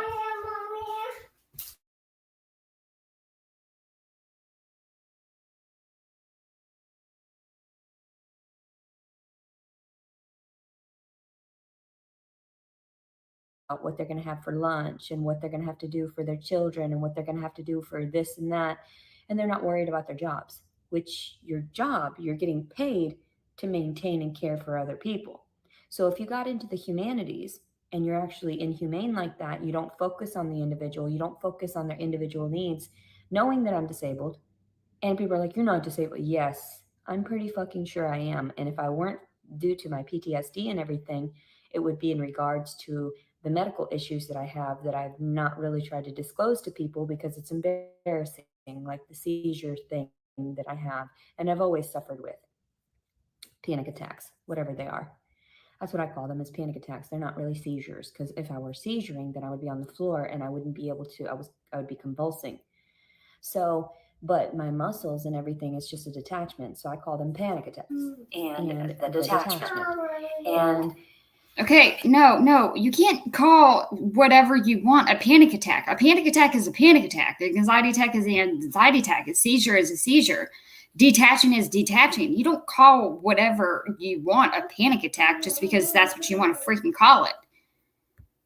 People don't realize that Yeah, Kelly, you got to watch the other videos. I wrote you back. You don't have to write back now, but I did write you back. I go in and out of awareness, and I know how dangerous some of these individuals are that I've come in contact with. I know. But then I've always gotten away with comforting them in that moment and having them understand it's okay. I know that you want to hurt something yourself or someone else, but that's maybe not the right route to go, because then inevitably you're going to be in more pain. And they're like, oh, is that a threat? Some people. No, I mean, I'm not threatening you, but Lord knows I don't lie. So I would just be wary of some of the things that you do. And I know that people are like, oh, Christianity, whatever. That's just my symbol for my version of God, which I explained to one of the girls was like the universal code, the universal frequency of the positive and negative balance, which I call it, is not a he. Okay, so maybe we should regulate that so people get a little bit more involved with it and they would understand better and they would actually follow along. Oh, it's an it. Okay. They're not going to sit there and complain. Oh, it's not based around men. It's, it's always about men. No, it's about mankind. So back then we didn't have the translations for things and we just called everything as a person, he, And so, but yeah, I understand that there were, we were very, primitive finding out about this stuff and then writing down these stories for everybody to get these symbolisms for and whatnot. These tales that had helped us through to understand symbolically to be a better person in your life and in everything that you do. So I try very hard. But when everything was taken away from me by crazy, that's when I just didn't understand. And I kept fighting back as best I could. And they kept forcing me with pharmaceuticals because they knew that I was right. They knew back then that I was correct. And so instead of dealing with the problem and owning up to their faults and what they had done wrong, because they thought that I was acting. They thought that I had played them, that I was. All right, Trey is on his channel name if y'all want to subscribe to him. I just subbed to Trey. You know, if we're going to raise a baby together, I guess I need to subscribe to your channel. I was trying to just, make up that she's so religious, make up that she's, a good person and moral or whatever. I was, until I was tainted by the devil. And then that devil too, it stems from all the men that I've encountered. And I realized that I tried to be faithful and devout in that way. I tried to stay pure as best I could, knowing that I had already become impure by fornicating prior to marriage. And I know everybody's like, well, that's not true. In this day and age, it's still true. That's who runs this earth, are the people that actually abide by God's laws in that way. But they don't really abide by them because they're hypocritical. How could you sit there and harm innocent people when the words of the Lord tell us to be patient, loving, and kind? So I understand from everyone's Are you kidding me? Like, do you not understand how hypocritical you sound right now? perspective, I don't know why people can't. I think it's because they were so privileged and they were allotted these luxuries already, and they actually didn't have to live through something like this, where they're trying to get you to commit suicide. The phone calls, the messages, they're trying to deplete your mental fortitude in that way. And also your physical. I understand certain people try to sway you, and that is part of that devil's chain, and they're utilized as part of God in that way, to do their worst in order to make amends for the things that they had done, different varying stages of their life. So, and I understand, and I'm very apologetic. That's why I did those motions when I was in and out of those psychiatric units. You saw me bowing to you. You knew that I was scared. And then all of a sudden, when I managed to heal myself in certain ways, I realized it wasn't me, and I shouldn't have to bow down to you. And you think that I do, but that's inaccurate. We're equals. So God lives inside of me. He does. And that's why I understand that neither bowing to one another. I understand to offer each other respect. Have I received that from you? Have you bowed to me? Have you offered me the scruff of your neck? No, but have I offered it to you? Yes, many a time. And that's why you play with me. You toy with me. You've toyed with me for years. You wanted to see what I would do. You wanted to see how far I would take it. And I'll take it as far as God takes me. God knows, you know how many times I've come in and out. and I didn't tell anybody about my attempts. I didn't tell anybody. I did it. Wait.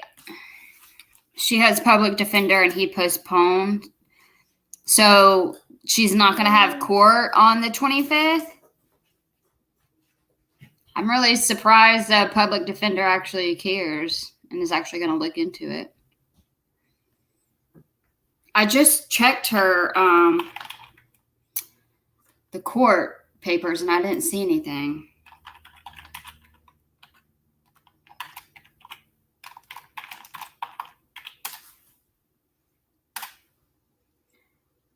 No one needs to bow down. Yeah, exactly. No one needs to bow down to anyone. I only bow to the Most High. Aw, Jane Doe. Then they have this.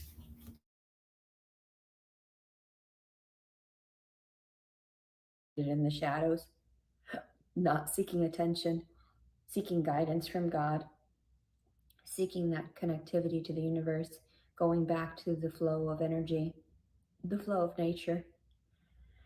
Which reminds me about the cicada that I saw just now on the ground. He was just chilling on the floor, but I knew they were running back and forth with the linen basket. And so I picked him up And he decided to fly off into the trees. She thinks and she wants Jason to be the father, but there's a few possibilities. I said, "You're not safe here. That's no good." So, and hopefully he'll live another day instead of getting trampled by our dirty laundry. You know? That's so funny.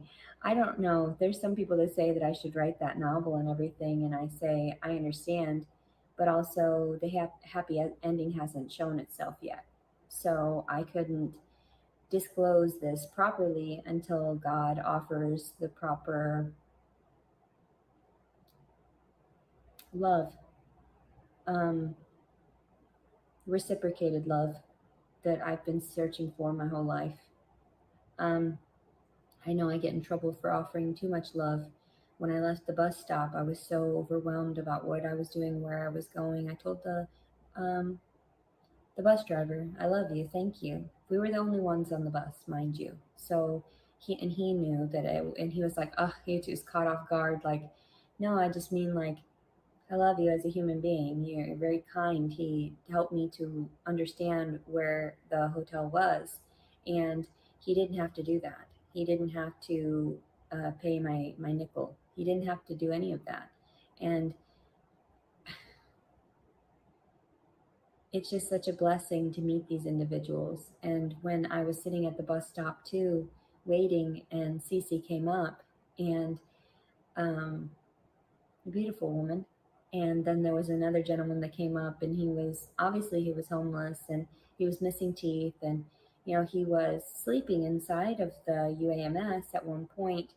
And I had wondered, why doesn't anybody take care of these people? Why doesn't anybody go off and try to help them, or help them to find these encampments that we could produce out of whatever abandoned buildings that we have everywhere? They're not necessarily unwanted by God. They're needed so that we can have that balance, so that we can see how fortunate we are in our daily lives. Because if we didn't have that negative, we wouldn't have the positive.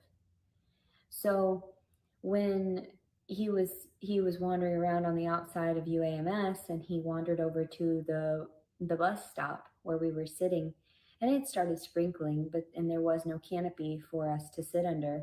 So, and one lady, beautiful woman, she was walking to the other direction, and she passed by me. She must have had like an Ethiopian accent or something, some type of accent like that, because she was obviously very smart to be working there, but she spoke proper English, but she had the influx in her voice, the accent. And she said, "Well, like, are you waiting for the bus?" And I was like, "Well, yes." And she's like, "Oh, I'm sorry that there's no canopy for you." I said, "It's okay." And I was getting sprinkled on, and I was all right. I was happy that I was heading to wherever I needed to head, wherever God sends me. So I can see what other people have to live through. I have to see to believe and to understand where everyone else stems from. So, in order to appreciate my life and appreciate the hardships I've endured, so that I can share that with others and explain to them also how to function in certain situations like that. So they gave me a bus pass and a nickel, and I forgot to place it into the bin, the nickel, so that I could have a transfer. And then all of a sudden, like, anyway, back to meeting Cece and the man that wandered up. He wandered up, and I know my ADHD gets me off track, but whatever. The man, he was homeless. And then he pulled out, he was like, "Hey, do either of you ladies want anything to eat?" He said, I've got plenty of money." And I was like, "Oh, this poor guy, like he's so lonely, and I feel so sorry for him." And he was like very gentlemanlike. He wasn't doing anything. He wasn't getting aggressive. He had a piece of string on the outside of his wife beater, and which is, the white tank tops that men wear underneath their clothes. That's all he had on, and it was clean enough. He was clean enough, but his eyes were kind of glazed over and kind of looked like they were cataract style eyes. And he was he asked if he could sit, and Cece was standing near me, and her belongings were on the bench, and I was sitting at the far end, sort of on, okay, if you're staring at the bench, I was on the left side, then Cece was on the right side standing, and he came and sat between us. So when the man asked about the meal and everything, and Cece was very polite, she was very nice, and um, he sat down in between us, right next to me, and he had said he was talking to her mostly because he was very interested in her, and asked her age and asked her all these things about herself, and if she had a man, and if she, well, first of all, if she was married, and then she was like, oh no, I'm not married, but I'm seeing someone, and so that was nice. And I do that same line too all the time, even when I'm single, like, oh no, my fiance or my whatever, just as a protective measure in certain circumstances.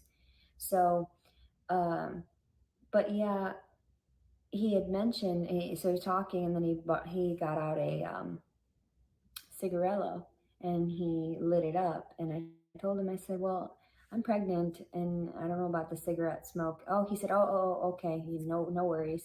So there was some stairs that were right next to the bench, and he went over and he sat down there out of courtesy. And it was very nice of him because, and he was still flirting with the lady. He was still, and and I mean, he wasn't a problem to me. Like, he didn't have any malice. He was looking for love, and he wasn't doing it in a vulgar way. So um, when he sat there and he was smoking and everything, and still sort of trying to communicate with Cece, we got onto the bus, and he had watched her, and he said things like, you're my type of girl, and he said, I like those heavy set, and I was like, and I turned to her and I said, you're very voluptuous, very lovely, and like, I would never, it's like so weird, like, why are men so crude and so stupid? But then when we got onto the bus, I told the bus driver this was my first time. I didn't know, about the nickel to give him that at first for a transfer. I didn't get that. But Cece helped me to understand because I was sitting there at the park bench and there was like a sign. And it said to text the number, but it didn't work. So I tried to look it up online to see what the route was or how long I was waiting. Because at first, when the people had told me about, the woman had told me where the bus stop was, she told me where the shuttle was, the shuttle bus. And so I went over there at first. And then that had a canopy over it because generally it was a bunch of the workers shuttling over to their vehicles. So, of course, they're more important, yada, yada. There's a ranking system instead of the general public. So, we didn't have a canopy to protect us from the rain. And the ladies even said, they were like, oh, I'm sorry you have to go stand in the rain. Because I asked them, I said, is this the bus that's the city bus? And so I pulled out my card so I could show them what I was talking about. And they were like, no, that's across the street there. So it wasn't the place that the lady had informed me of, the nurse. So I would have been confused and sat there and gotten on the wrong bus and then missed the bus because actually by the time I went and sat down and waited for the bus, it was approximately 7 p.m. and the bus came at maybe around 7:15, 7:16. So when the lady Cece had informed me, she was like, it's really good that you managed to get that last one out because I had sat there, remember, and made my video. After I'd gotten out of the facility, I sat inside of EMS. Well, then I knew that I was going to need food, and I knew I had a little bit of money, so I went over to the deli area so I could pick myself up that sandwich that I had to eat last night and a couple of things of oatmeal so that I could have that this morning, and then some waters, and also a tea, which I didn't need the tea, but I was super excited to just be free, so I just got the tea anyway, and that's what's sitting over there in the corner. So yeah, and normally I don't like to have all that excess sugar, because it's not good for us, but I wanted something that was like a treat. And then by the time that I had realized how in danger I was and not like, anyway, I went to the bus stop and they sent me over across the way, and I sat there and I waited for the bus, and then I got on the bus, and Cece had told me it was the last run for the day, and I was really fortunate because I was like, oh my God, like I could have missed the bus, but God sent me where I needed to go at that exact moment. So I sat there and waited, and Cece told me, this is going to go to the like the transport center or whatever it was, like the where the buses engage with one another, so you can make your transfers. And so I went there, and then Cece helped me. She helped me on the sign to know, because I asked her, I said, do you know how I'm supposed to figure out where I'm supposed to go? And she's like, well, what's the address to the place you're going? And I was like, well, it's this place. And she said, well, if that's there, she said, that's North Little Rock. And I said, oh, okay. Because I really don't know the difference when I'm in, like, certain areas. I've never been there before. So I try not to keep track of too much, because I've already got a lot on my plate already. Fuck it. Survival is enough. So, and I know you don't like it when I swear, and I should appropriate myself better, but stress causes that. How are you supposed to just regulate yourself when you have no support system? Absolutely none. Absolutely none. Like when they asked me, I told you in the video about them asking me about my information and how it was they were misinformed. They asked me, is your emergency contact still your mother? I said no, because the way she acts toward me, there's no reason for me to talk to her. If she's going to allow my brother to violate my body like that, and violate my brother to, allowing my brother when he was younger, my older brother. I remember telling her over the dishes, over the sink, I was so sad and depressed that my brother had eaten me out, and I was asleep to it and woke up to him eating me out. That was so traumatic. And so Did she really go there? told her about it finally, after so many months of me hating on my brother and telling him, like, just stay away from me. And she was like, what's wrong? Why do you treat your brother that way? And then they punished me constantly. And I was like, I don't care. You don't understand, because I kept my mouth shut. And when I told her, please don't tell Daddy. Please don't tell him, because I was really nervous. And what did she do? Went directly to my father and told him about it. So what did my father do? Just like you people, he blamed me. He told me that I led my brother on. I didn't. Why would I? Why would I be that disgusting? I wasn't an animal. I didn't do that kind of shit. I didn't walk around in shorts. I didn't walk around with tank tops on. I didn't walk around in slutty little outfits like these little whores that have sex with their brothers and whatever. You guys are sick. Like, that's really gross. I don't know. And I know some people get those ancestral thoughts and they believe that that's normal, natural, whatever. Okay, in the past, yes. Like, that's all we had, where it was whomever was near us, and that's who we fornicated with. Is it right? No, because the offspring ends up with a bunch of diseases and inbred and all these, disorders and whatnot, not just physically, but mentally. Did she just admit that they would eat with each other? Okay, in the past, yes. Like, normal, I don't know. And I know some people get those ancestral thoughts and they believe that that's normal and natural. Hang on. Their brothers and didn't walk around in slutty little outfits like these little whores that have sex with their brothers and whatever. You guys are sick. Like, that's really gross. Yes. I don't know. And I know some people get those ancestral thoughts and they believe that that's normal, natural, whatever. Okay. No, that's not normal to have like sexual thoughts about your family members, your brothers, sisters. That's so disgusting. Oh my gosh. In the past, yes. Like, that's all we had, where it was whomever was near us. So she's admitting in the past, yes, whoever was near us. Are you kidding me? Thoughts, and they believe that that's normal, natural, whatever.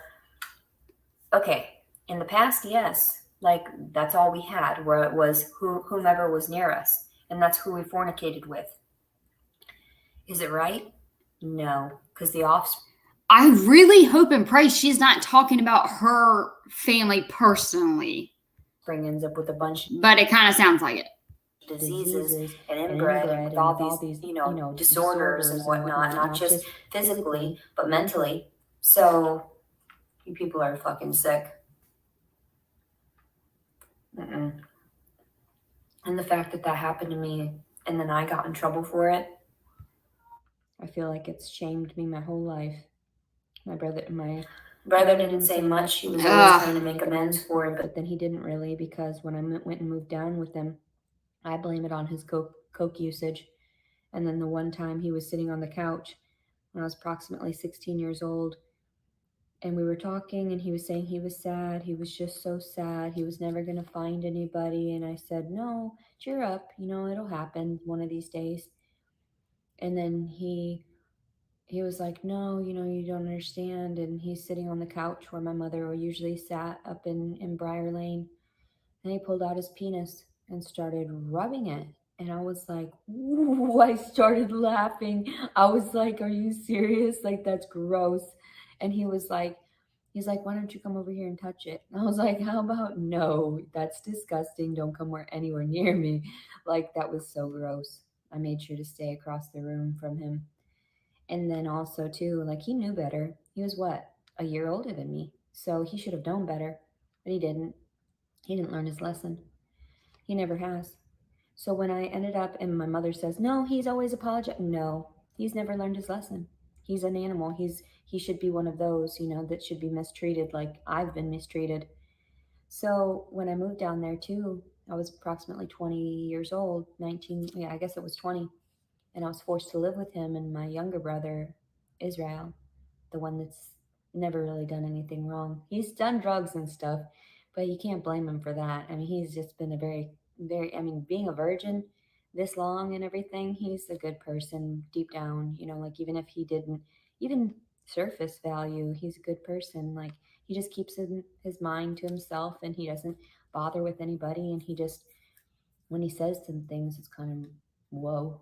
But he's very, I guess, enlightened in that way. So that's why he doesn't push himself off onto people, because he understands his value, and that is sad. And I'm like, but you're worth so much more in my eyes and in God's eyes, And so my older brother, this motherfucker, I moved down there in a Hot Springs, and from Wisconsin, thinking my mom told me I could move in with her and then I'd have a safe place. So I went there only because of that. And then I moved in with my brother, and I get out of the shower one day and he's sifting through my panty drawer. And I'm thinking, are you that fucking sick? And people are like, why do you get off on your tangents? Why do you have to talk about everything? Because it's going through my mind. Why can't I? Is there a problem with that? You allowed this shit. None of my business. You didn't call CPS when I tried to commit suicide at the age of 12. So things got progressively worse. And what would CPS have done? Nothing but reprimand me generally. Force me to have therapy like I did. Force me on medications. And then they would have also asked the family if it were true. They lied, as they always did. They never got reprimanded. They never got forced to have to sit and comply. They never had to be forced into therapy. They never had to be forced to change. Maybe because they're going to always be animals. Maybe because there's no salvation for them. So, anyway, and my dad, he stopped like touching me after a certain point. So I gave him like some respect because of that, because I didn't catch him outside my window anymore. He would stand there for hours staring into my window, like in the shadows, thinking I didn't see him. The same thing with my brother. And it's kind of like you creeps. You're always watching me. You think I don't know that when I'm naked and stuff in confined areas that you don't have access to video of something? Surveillance of some kind? You should have protected me. You should have known. I thought I was one of your daughters. I thought I was God's daughter in that way. Why should I have to reprimand you people? There's no reason for that.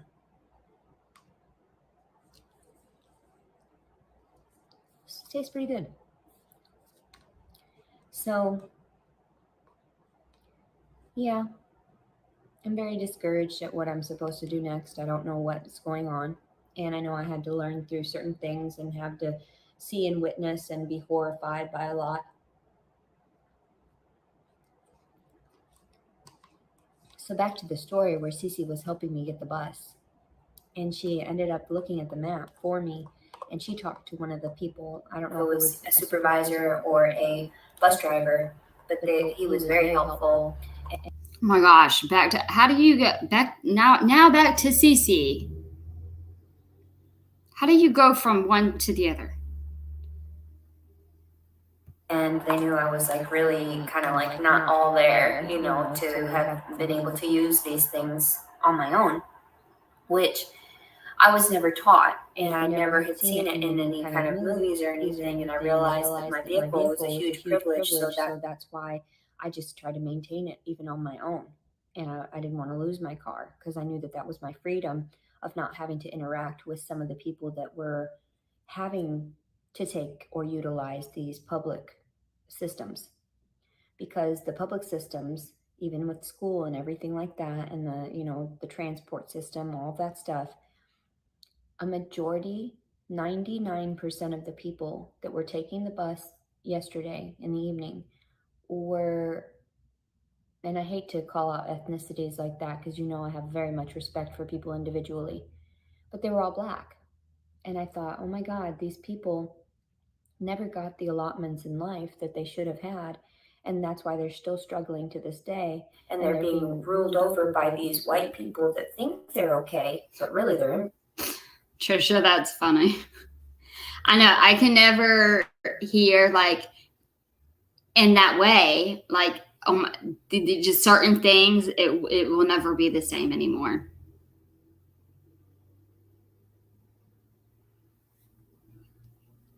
Good old Cece. Inbred.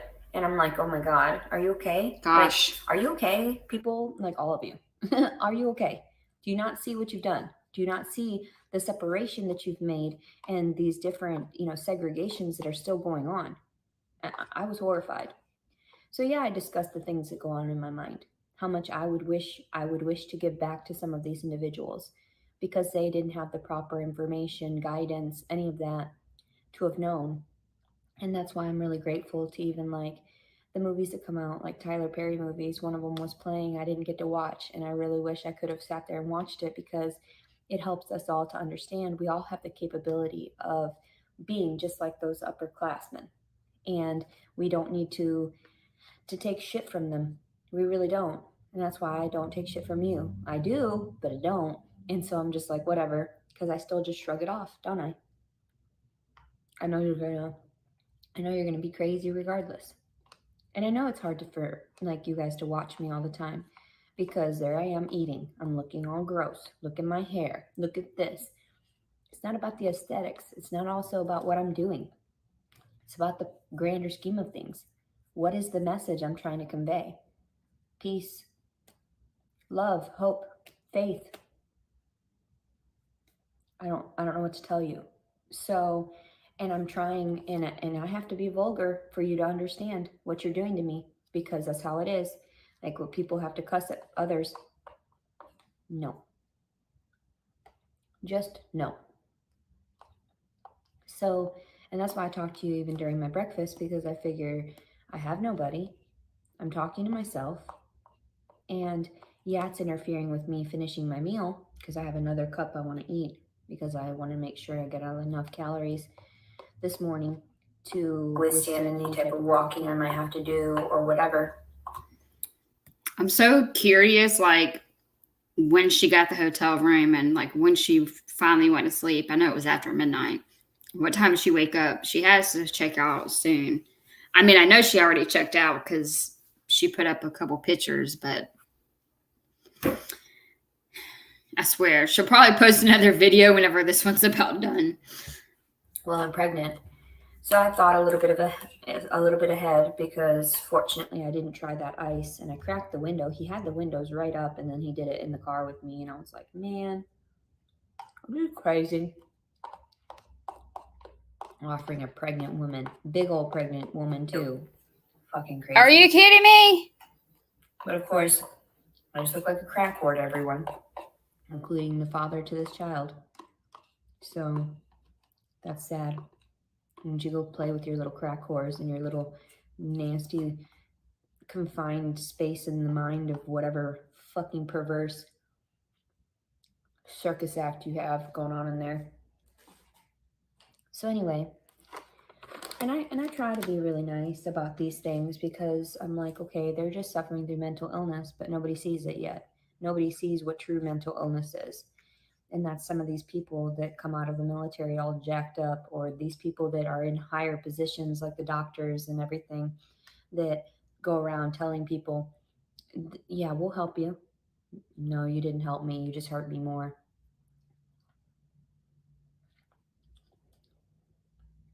Injecting you with certain additives that you didn't research properly, you'd never take yourself, but you'd inject it in someone else. You're fucked. You're fucked. That's funny. I would never recommend that to people. I tell them, don't do that. It's got additives in there. It's got metallics in it, blah, blah, blah. It's going to hurt you. I'm really warm. Don't mind me. No, I don't like exposing my body that much. It's disgusting. It's really disturbing. I never wore stuff like this, like out and about. I never wore just like tank tops all crazy. I never wore shorts.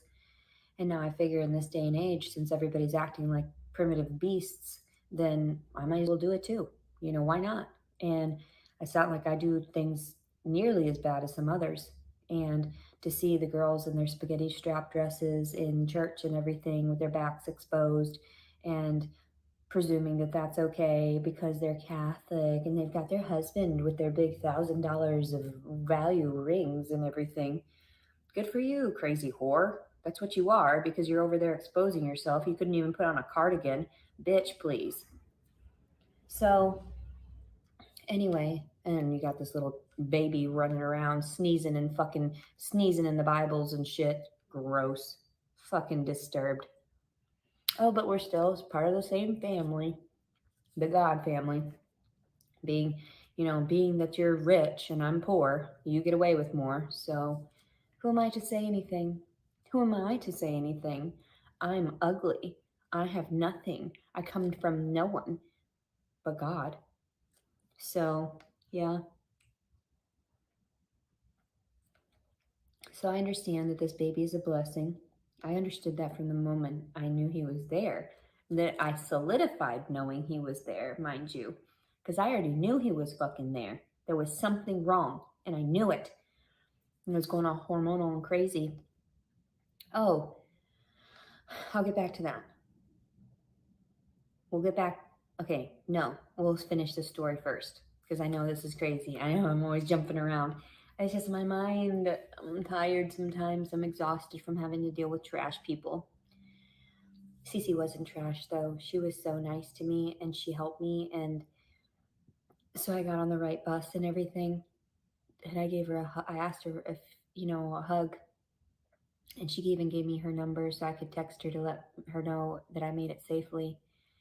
And by the time I got in here, it was already 11 o'clock at night. And I told her, I texted her, I was like, I didn't get the message back, but I just wanted to let you know how grateful I am to you and how much of a godsend you are and a blessing and an angel, because I wouldn't have been able to process that. I went inside to go talk to the people. They didn't come out of their office and they refused to talk to me at the bus station so I could ask questions about that stuff. So maybe if they had somebody on hand, then it wouldn't be so hard for me to have understood. And of course, since I was white, they always have a bias because they're like, oh, white people, they get more privileges than us. And I mean, yeah, it has happened. I'm not going to denounce that, but I'm not trying to be all like pity party to them. Don't mistreat me because I got more in some instances than you did. And people are like, you didn't try. No, their ancestors were just not allotted that much because you were fucking them and having kids with them and enslaving them and having them pick that goddamn cotton. So I think I was done with that story, but I was really upset that the people didn't ask, I couldn't ask any questions at the bus depot or whatever. So and to ask. But then Cece opened up. She had to help me because nobody would have listened to me. I was of a different, like even my race and everything. Who's going to sit there and help this little white girl? She looks crazy. We don't know if she's lying about that nickel, but Cece got them to understand. And I was really, really grateful for that, because sometimes we need that sort of translation for others. Like, this girl is just, she got out of the hospital, she needs some help, and there was 99% of a different race, and so here I am, like, wondering what to do, and she got me situated perfectly, and I couldn't thank her enough. And I hope all the best for her, all the best, because I just wouldn't. She did it out of the kindness of her heart. She didn't like do it just to get anything out of it. She just did it because she knew I was scared. She knew, even though I didn't show it, and I was just smiling, and but yeah. So when, back to the other story too, about no.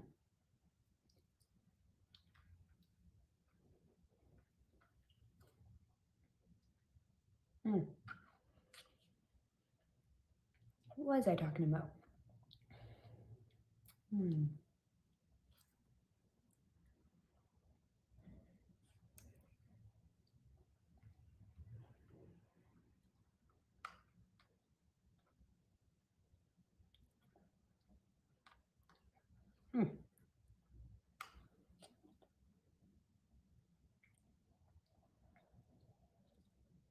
I knew it was leading to my dream that I just had.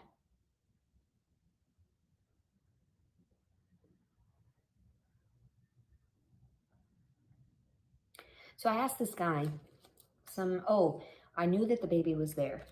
I knew that he was there, but I couldn't necessarily tell that he was there because there wasn't anything, and I was freaked out and everything, and that's what caused me to fornicate with 2 different people afterward, because I was seeking some type of comfort after being violated. And Hey, EB. one of those guys who could actually be a character witness for me, to Oh my know that I had gosh. told him immediately when we first met that I had been violated. So he messaged me back. That's not a witness. He's former military, you know that. And but he was honorably discharged, I guess, or so he said. And he's a nice person. His name is Drew. You know what I'm talking about. There's no reason for me to even take paperwork up to your stupid court up in Bentonville. You know what the fuck you're doing, and you know exactly precisely where I was and how exactly I got these papers, but you want to do it visually for everyone else as if it's something I care about. No, you know what the fuck is going on. You know I have plenty of records stating I'm not a fucking whore. I mean, I was and I wasn't. You know how it is. But anyways, and how I'm supposed to just drop it and just be like, Sorry, that made me laugh. I was a whore. I mean, I was, but I wasn't. You know how it is. No, I don't. I don't know how it is. Yeah, that's how she is. It's so weird. It's like, I unfortunately have been a victim, and I cannot talk the way that she talks. And I would not put myself in situations that she puts herself in. So it's really just weird, I guess, whenever she, supposedly has been a victim and, all this stuff has happened. But then the way that she talks about, I don't even like talking about sex and stuff like that. Like things that she says, it's really vulgar and provocative. I don't like it.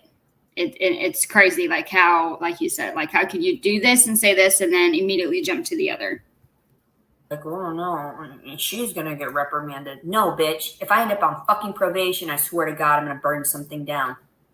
Fucking try me. Bro, do you want to be on probation or do you want to be in jail? I mean, usually people would rather probation over jail unless they know they're going to fuck up. People, if they know that they want to do drugs and fuck up, then they will fill out their sentence and will not do probation because they don't want to have a higher chance of going back to jail. So But yeah, and then you wonder why I react. No, No, bitch. bitch. Like Like terroristic terroristic threatening. threatening. Terrorist, my fucking ass. So you're terrorizing me. That's terroristic. So anyway, Drew, he gave me $100 for the hotel and everything. Unfortunately, I found this one, which I got bit up in the middle of the night. There's bed bugs in here. So yeah, I hate these places, these little rundown motels. They're really gross. I get all they bit up and everything. I'm gonna end up with disease. It's excuse me. So, but yeah, then Drew, he offered to give me a ride, so I don't know what I'm doing this morning, how I'm going to get to my vehicle and whatever, and how I'm supposed to sustain myself. He said I couldn't stay with him again this time. He let me stay with him for a couple of weeks, but he knows. I told him immediately when we met that I wasn't feeling well, and that's the only reason why we had sex, was because I had been forced upon. And he knew that from the beginning, though, like I told him when we first met. I wasn't feeling well. I wasn't really trying to date. What? That makes no sense. You wasn't feeling well because you got RAPED, so that's the only reason why you had sex with this guy? No. I was just, going about this. I knew something was weird. I agree, My Evie. guts were bubbling and stuff. And I thought, that's not my guts. That's lower than my guts. Something's weird. And then I was super hungry. Immediately during the first few weeks, I'd gained like 7 pounds at the very least. I noticed on the record, it said when I went to the doctor on December the 22nd that I was 167 pounds. I had gotten down to like 155. So even if it fluctuated up to 160, I'd gained at least 7 pounds during that time. So 5 to 7 pounds. And so yeah, I knew that I was like doing well on my own and everything, and I guess that's why you guys had to stop me. You had to make sure that something happened in some way or another to disrupt my I personality. agree with that. Auntie Green, real victims don't dwell on it and use it like she does. They overcome and live. Yeah, I totally agree. I mean, that's what happened with me. I could not imagine that ending my life. I don't like thinking about it. I black that out. Like, usually if that happens, people don't want to remember it. Why would you want to remember something that was so traumatic and horrible? I don't think about it. Unless it comes up in like situations like this, then I remember. But every day, I don't think about it. No one wants to remember that and think about it every freaking day.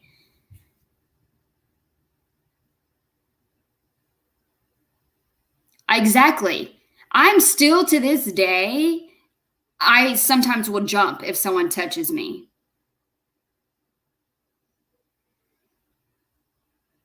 I know everyone's different, but I mean, I'm sorry. It's just, I don't like it. God's journey within me and everything. So you had to send Satan. And I get that. I understand that. I'm not naive to that fact. But Drew knows, and Drew would be a great character witness in that. And then if it comes down to it, you're going to try to say, well, we couldn't contact, blah, blah, bullshit. Bullshit. You're not putting in effort because you want to make sure that I end up reprimanded for nothing. Because you don't want your precious fucking dicks fucked with or sliced off. So why should I have to be the one that ends up without any fucking disability check when in actuality, that's all I can do to survive right now. And it's all I have been able to do to survive in the last 7 years. So don't. Just don't, unless you want God to come after you, like, and his connections to the devil to send all those demons after you. I would, like I said, tuck your dicks between your legs because you don't have any tails anymore. Those have dropped off, right? So Yeah. So he had mentioned, and then he said he had family over, so I can't stay with him. And I had a dream. I guess it was with him in the dream. And this person and I, well, first of all, I was in this home, and it was like a psychologist's home. There was a female, and I was walking through, and she had like all this white linens everywhere, and it was very clean. And I remember mentioning something about, well, it wasn't this clean before, and so why is it so clean now? And so I don't really remember what that was about. But then by the time the rest of the dream had come, and there was different people there as well, and then I went into this other room area where there was a big bed, and I was staying there, and this man, I guess I loved him, but it wasn't really like love, I could tell. And it kind of looked like Drew, I guess, like kind of looked like him, like and this man, we started to do it, and when he had climbed up on top of me, I remember that I was just doing it out of my love for him, not for the love of what we were doing, and it wasn't even like true love. I could tell it wasn't the love that I had with like my first marriage, where I was completely just devoted to my ex-husband. And everyone said that was crazy, that I was, what's the word? What was the word? That I was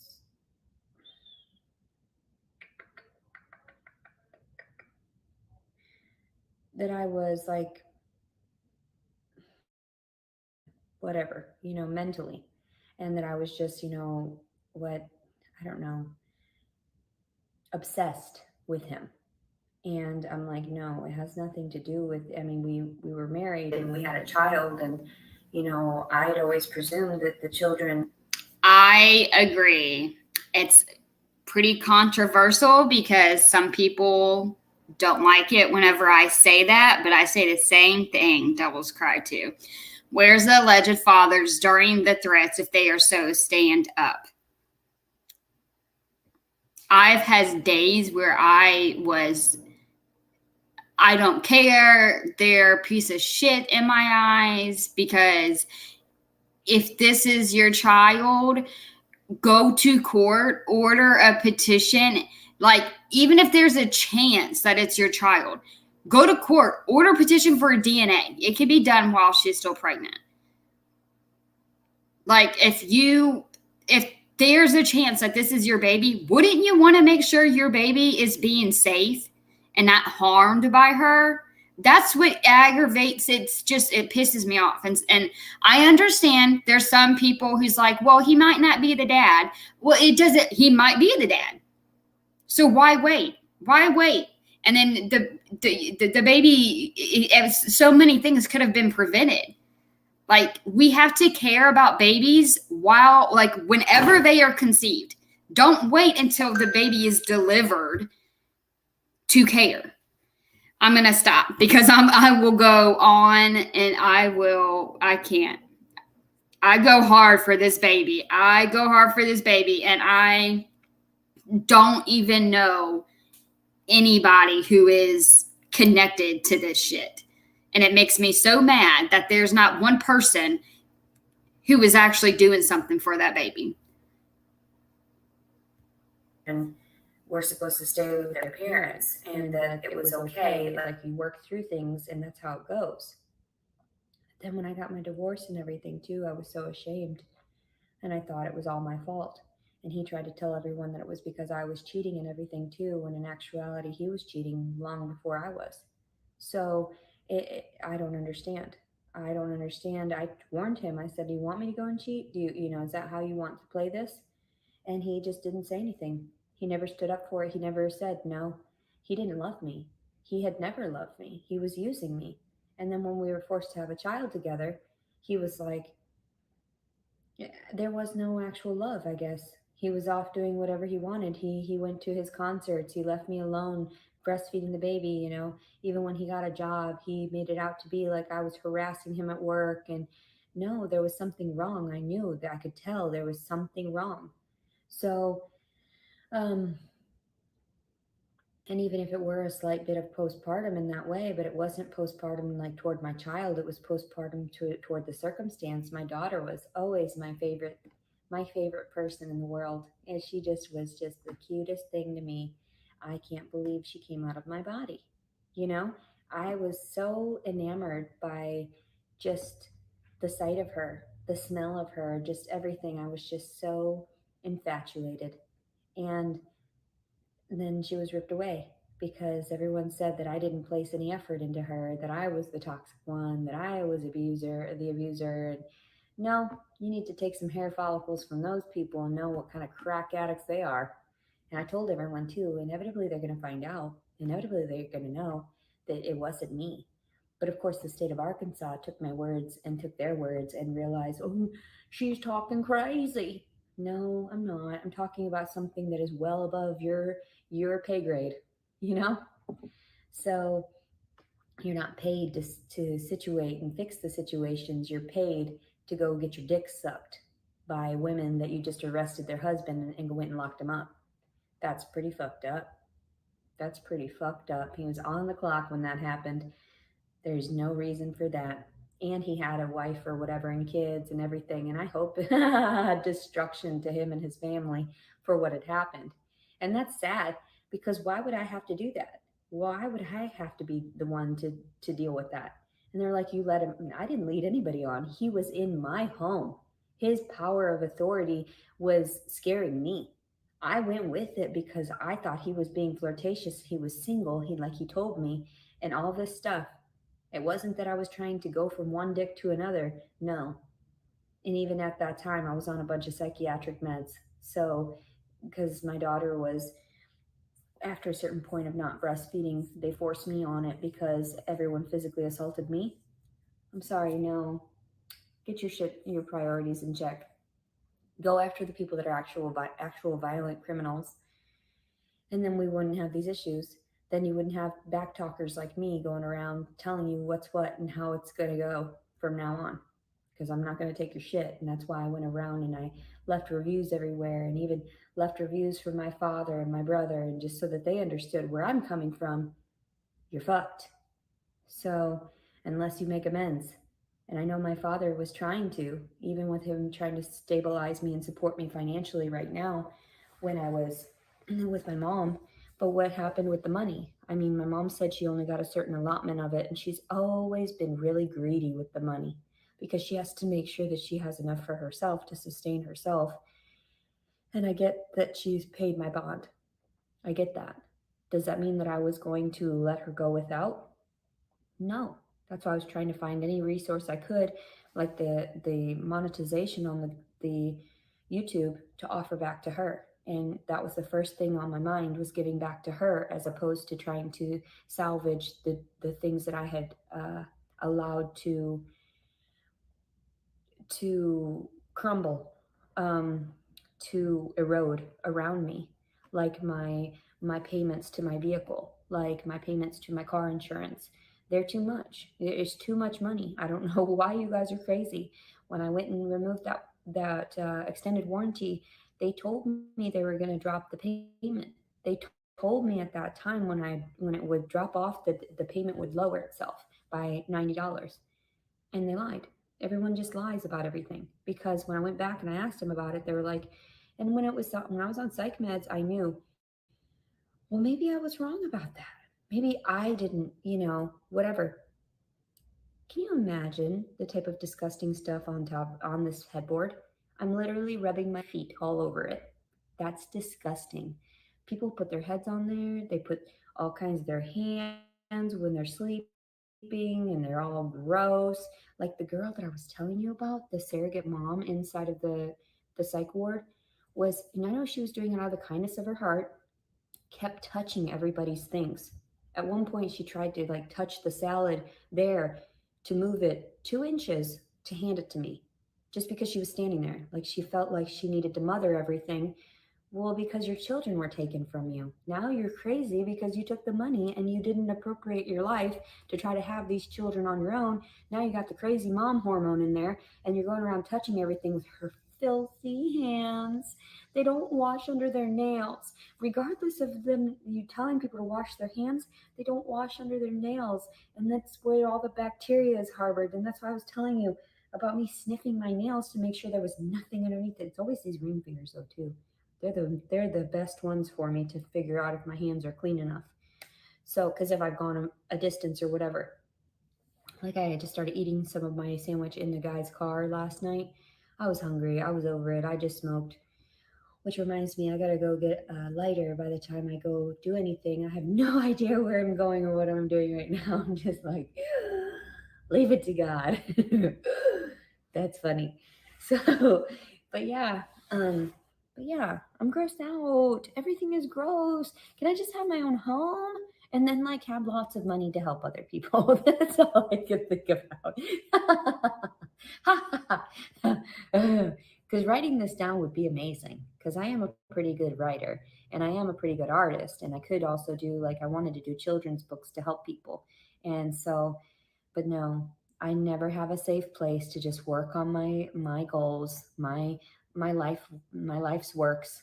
And instead I've got to still go through all this trauma, go through more and more and more until I try to commit suicide again, which I don't want to do.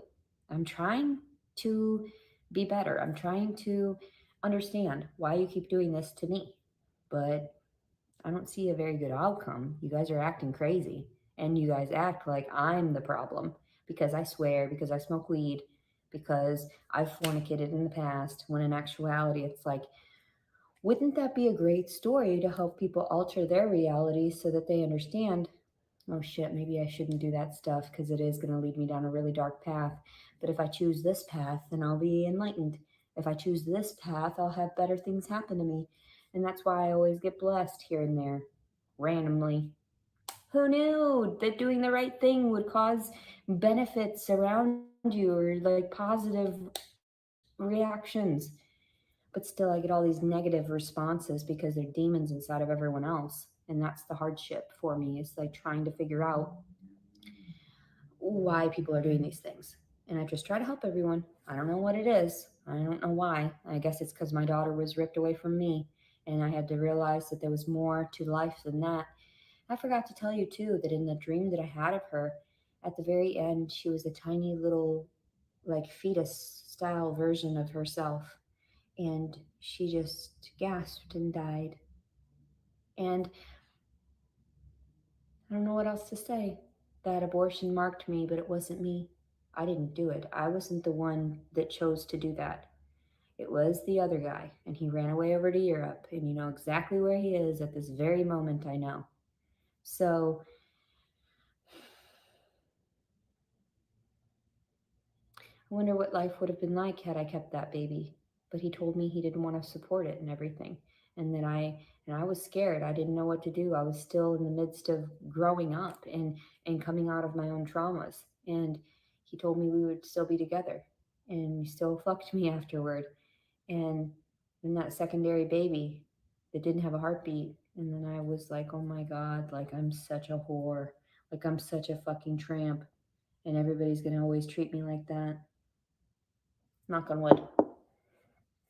So hopefully that won't happen anymore. Hopefully people will realize what it's like, and also to stop reprimanding people that don't have access to the proper information and access to the proper bloodlines and access to the proper, material to be above and beyond.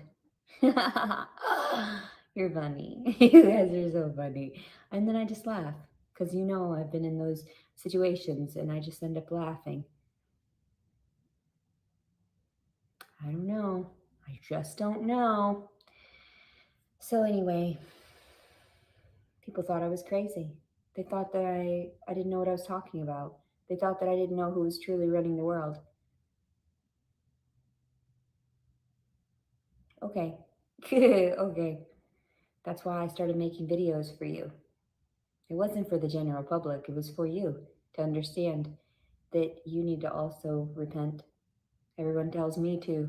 And I'm like, well, haven't I displayed a lot of repentance so far? Have I not displayed that I am kind and courteous to all of those, as opposed to you? Interesting. Who is more godly? I don't know. I don't know. I don't know. I just like to be silly. I mean, if I could find a suitable way of relaxing and everything, I probably wouldn't cuss so much. More than likely I wouldn't. And then more than likely I wouldn't smoke so much either. And maybe even learn to go without so that I could travel and everything in the countries that don't allow it. So, I mean, I know, but it's just so much stress. I know this baby, he's been toxified by the marijuana, but and somebody said, what was the blunt laced with? I hope it wasn't. Oh, that's crazy, because I was just wondering if the blunt was laced with something for it to be $40. I hope it wasn't laced. Yeah, it was probably laced with meth. That's what homeboy was doing. Yeah, me and Trey we need to find a name for the baby. You live closer. But I'm coming. Wasn't laced. I hope the weed that I smoked wasn't laced, because it seemed fine to me. I wasn't all hyped up and I wasn't all crazy, but I was actually relaxed and I did well. He took the rest of it though. I only got a blunt out of it for $40. Someone give me money. Somebody give me my card so I can get some weed. What's wrong with you? I've been asking for weeks and you just want to negate my needs. And I'm trying. You just want to shove me in someplace and think that's going to make it better. It's not. And then he's going to end up hurt because I'm angry. So, yeah, clicking my heels again because that's what I do. That's what I do. Anyway, hope everybody's having a blessed morning. Today's July 22nd, 2022. My birthday is in less than a week. I've got to make it through the weekend, and hopefully it won't put me in jail before I have to go in front of the judge. And I don't even want to go in front of the judge. I didn't have to. I know everybody's like, oh, you got to, because it's part of procedure, it's part of regulation, it's part of us reprimanding you. But if there's a revoked bond, no. I didn't do shit wrong, and I didn't contact him or anything. It's not my Trey. fault. It's public knowledge. It's not my fault, and my emotions toward it. And you're not going to tell me I can't have these emotions and aggravated, blah blah blah, verbal aggression toward the father. Like, he left me for dead. Do you not understand that I gave him a fucking week? I gave him 7 days. The earth was created in that time, right? I gave him 7 fucking days to fucking own up to what he had done, and he did not. So, in my mind, God's time, 7 days is enough. Enough is enough. I had to rest. I had to place that to rest. She just tried to say, I accidentally clicked on it, okay? She was just comparing this to God making the earth. Yeah, I know. We've been on here ever since I've woken up, pretty much. I woke up, made my coffee, and here we go. We've been on for 4 hours. My laptop needs to be charged.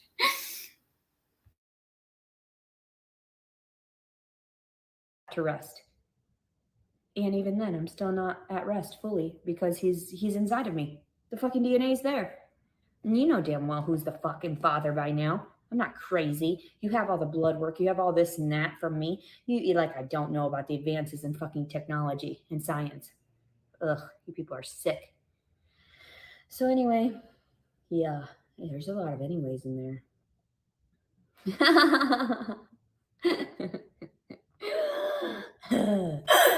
I wish I could go swimming.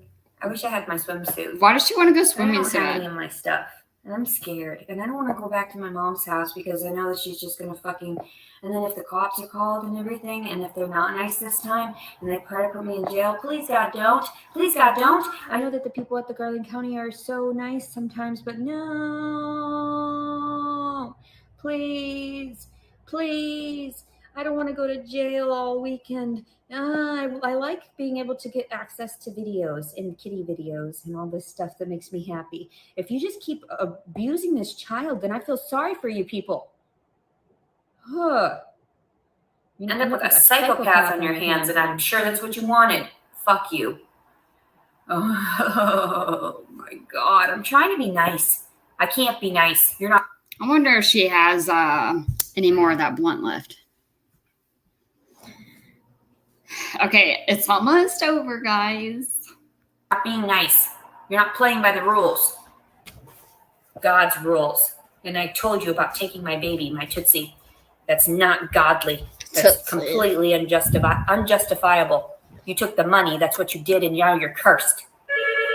So true. Oh. Here we are. Fuck you.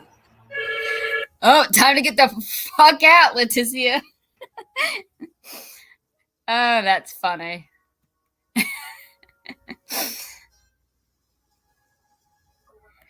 Yeah, that's it, Jane. I mean, she gave him 7 whole days to put a ring on and marry her ass. He didn't marry her, so now she's ruining his life.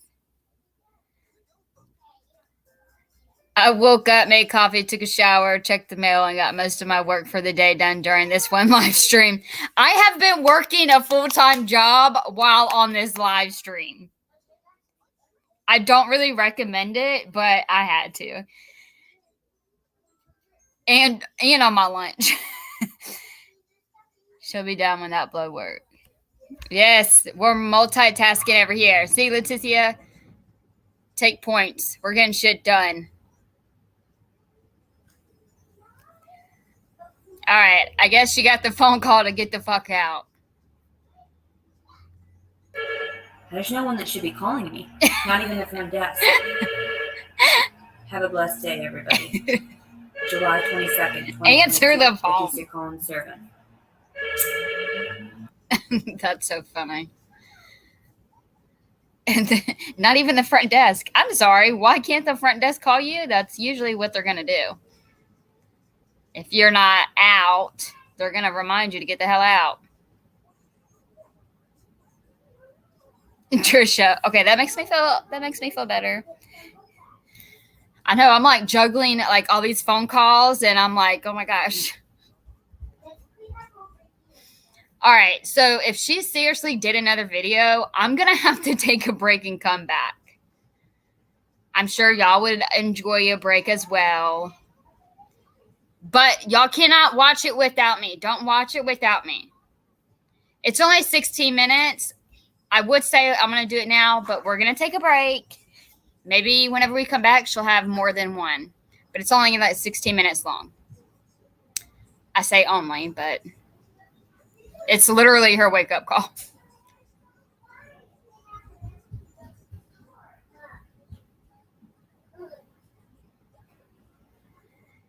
All right. Yeah. Y'all try to watch for me to come back. I need y'all to come back. Please. I know, Jane. We have to have support. Our support system. She will have at least 3 by then. Yeah. Literally every single time I'm almost done with the video, she posts another video. Okay.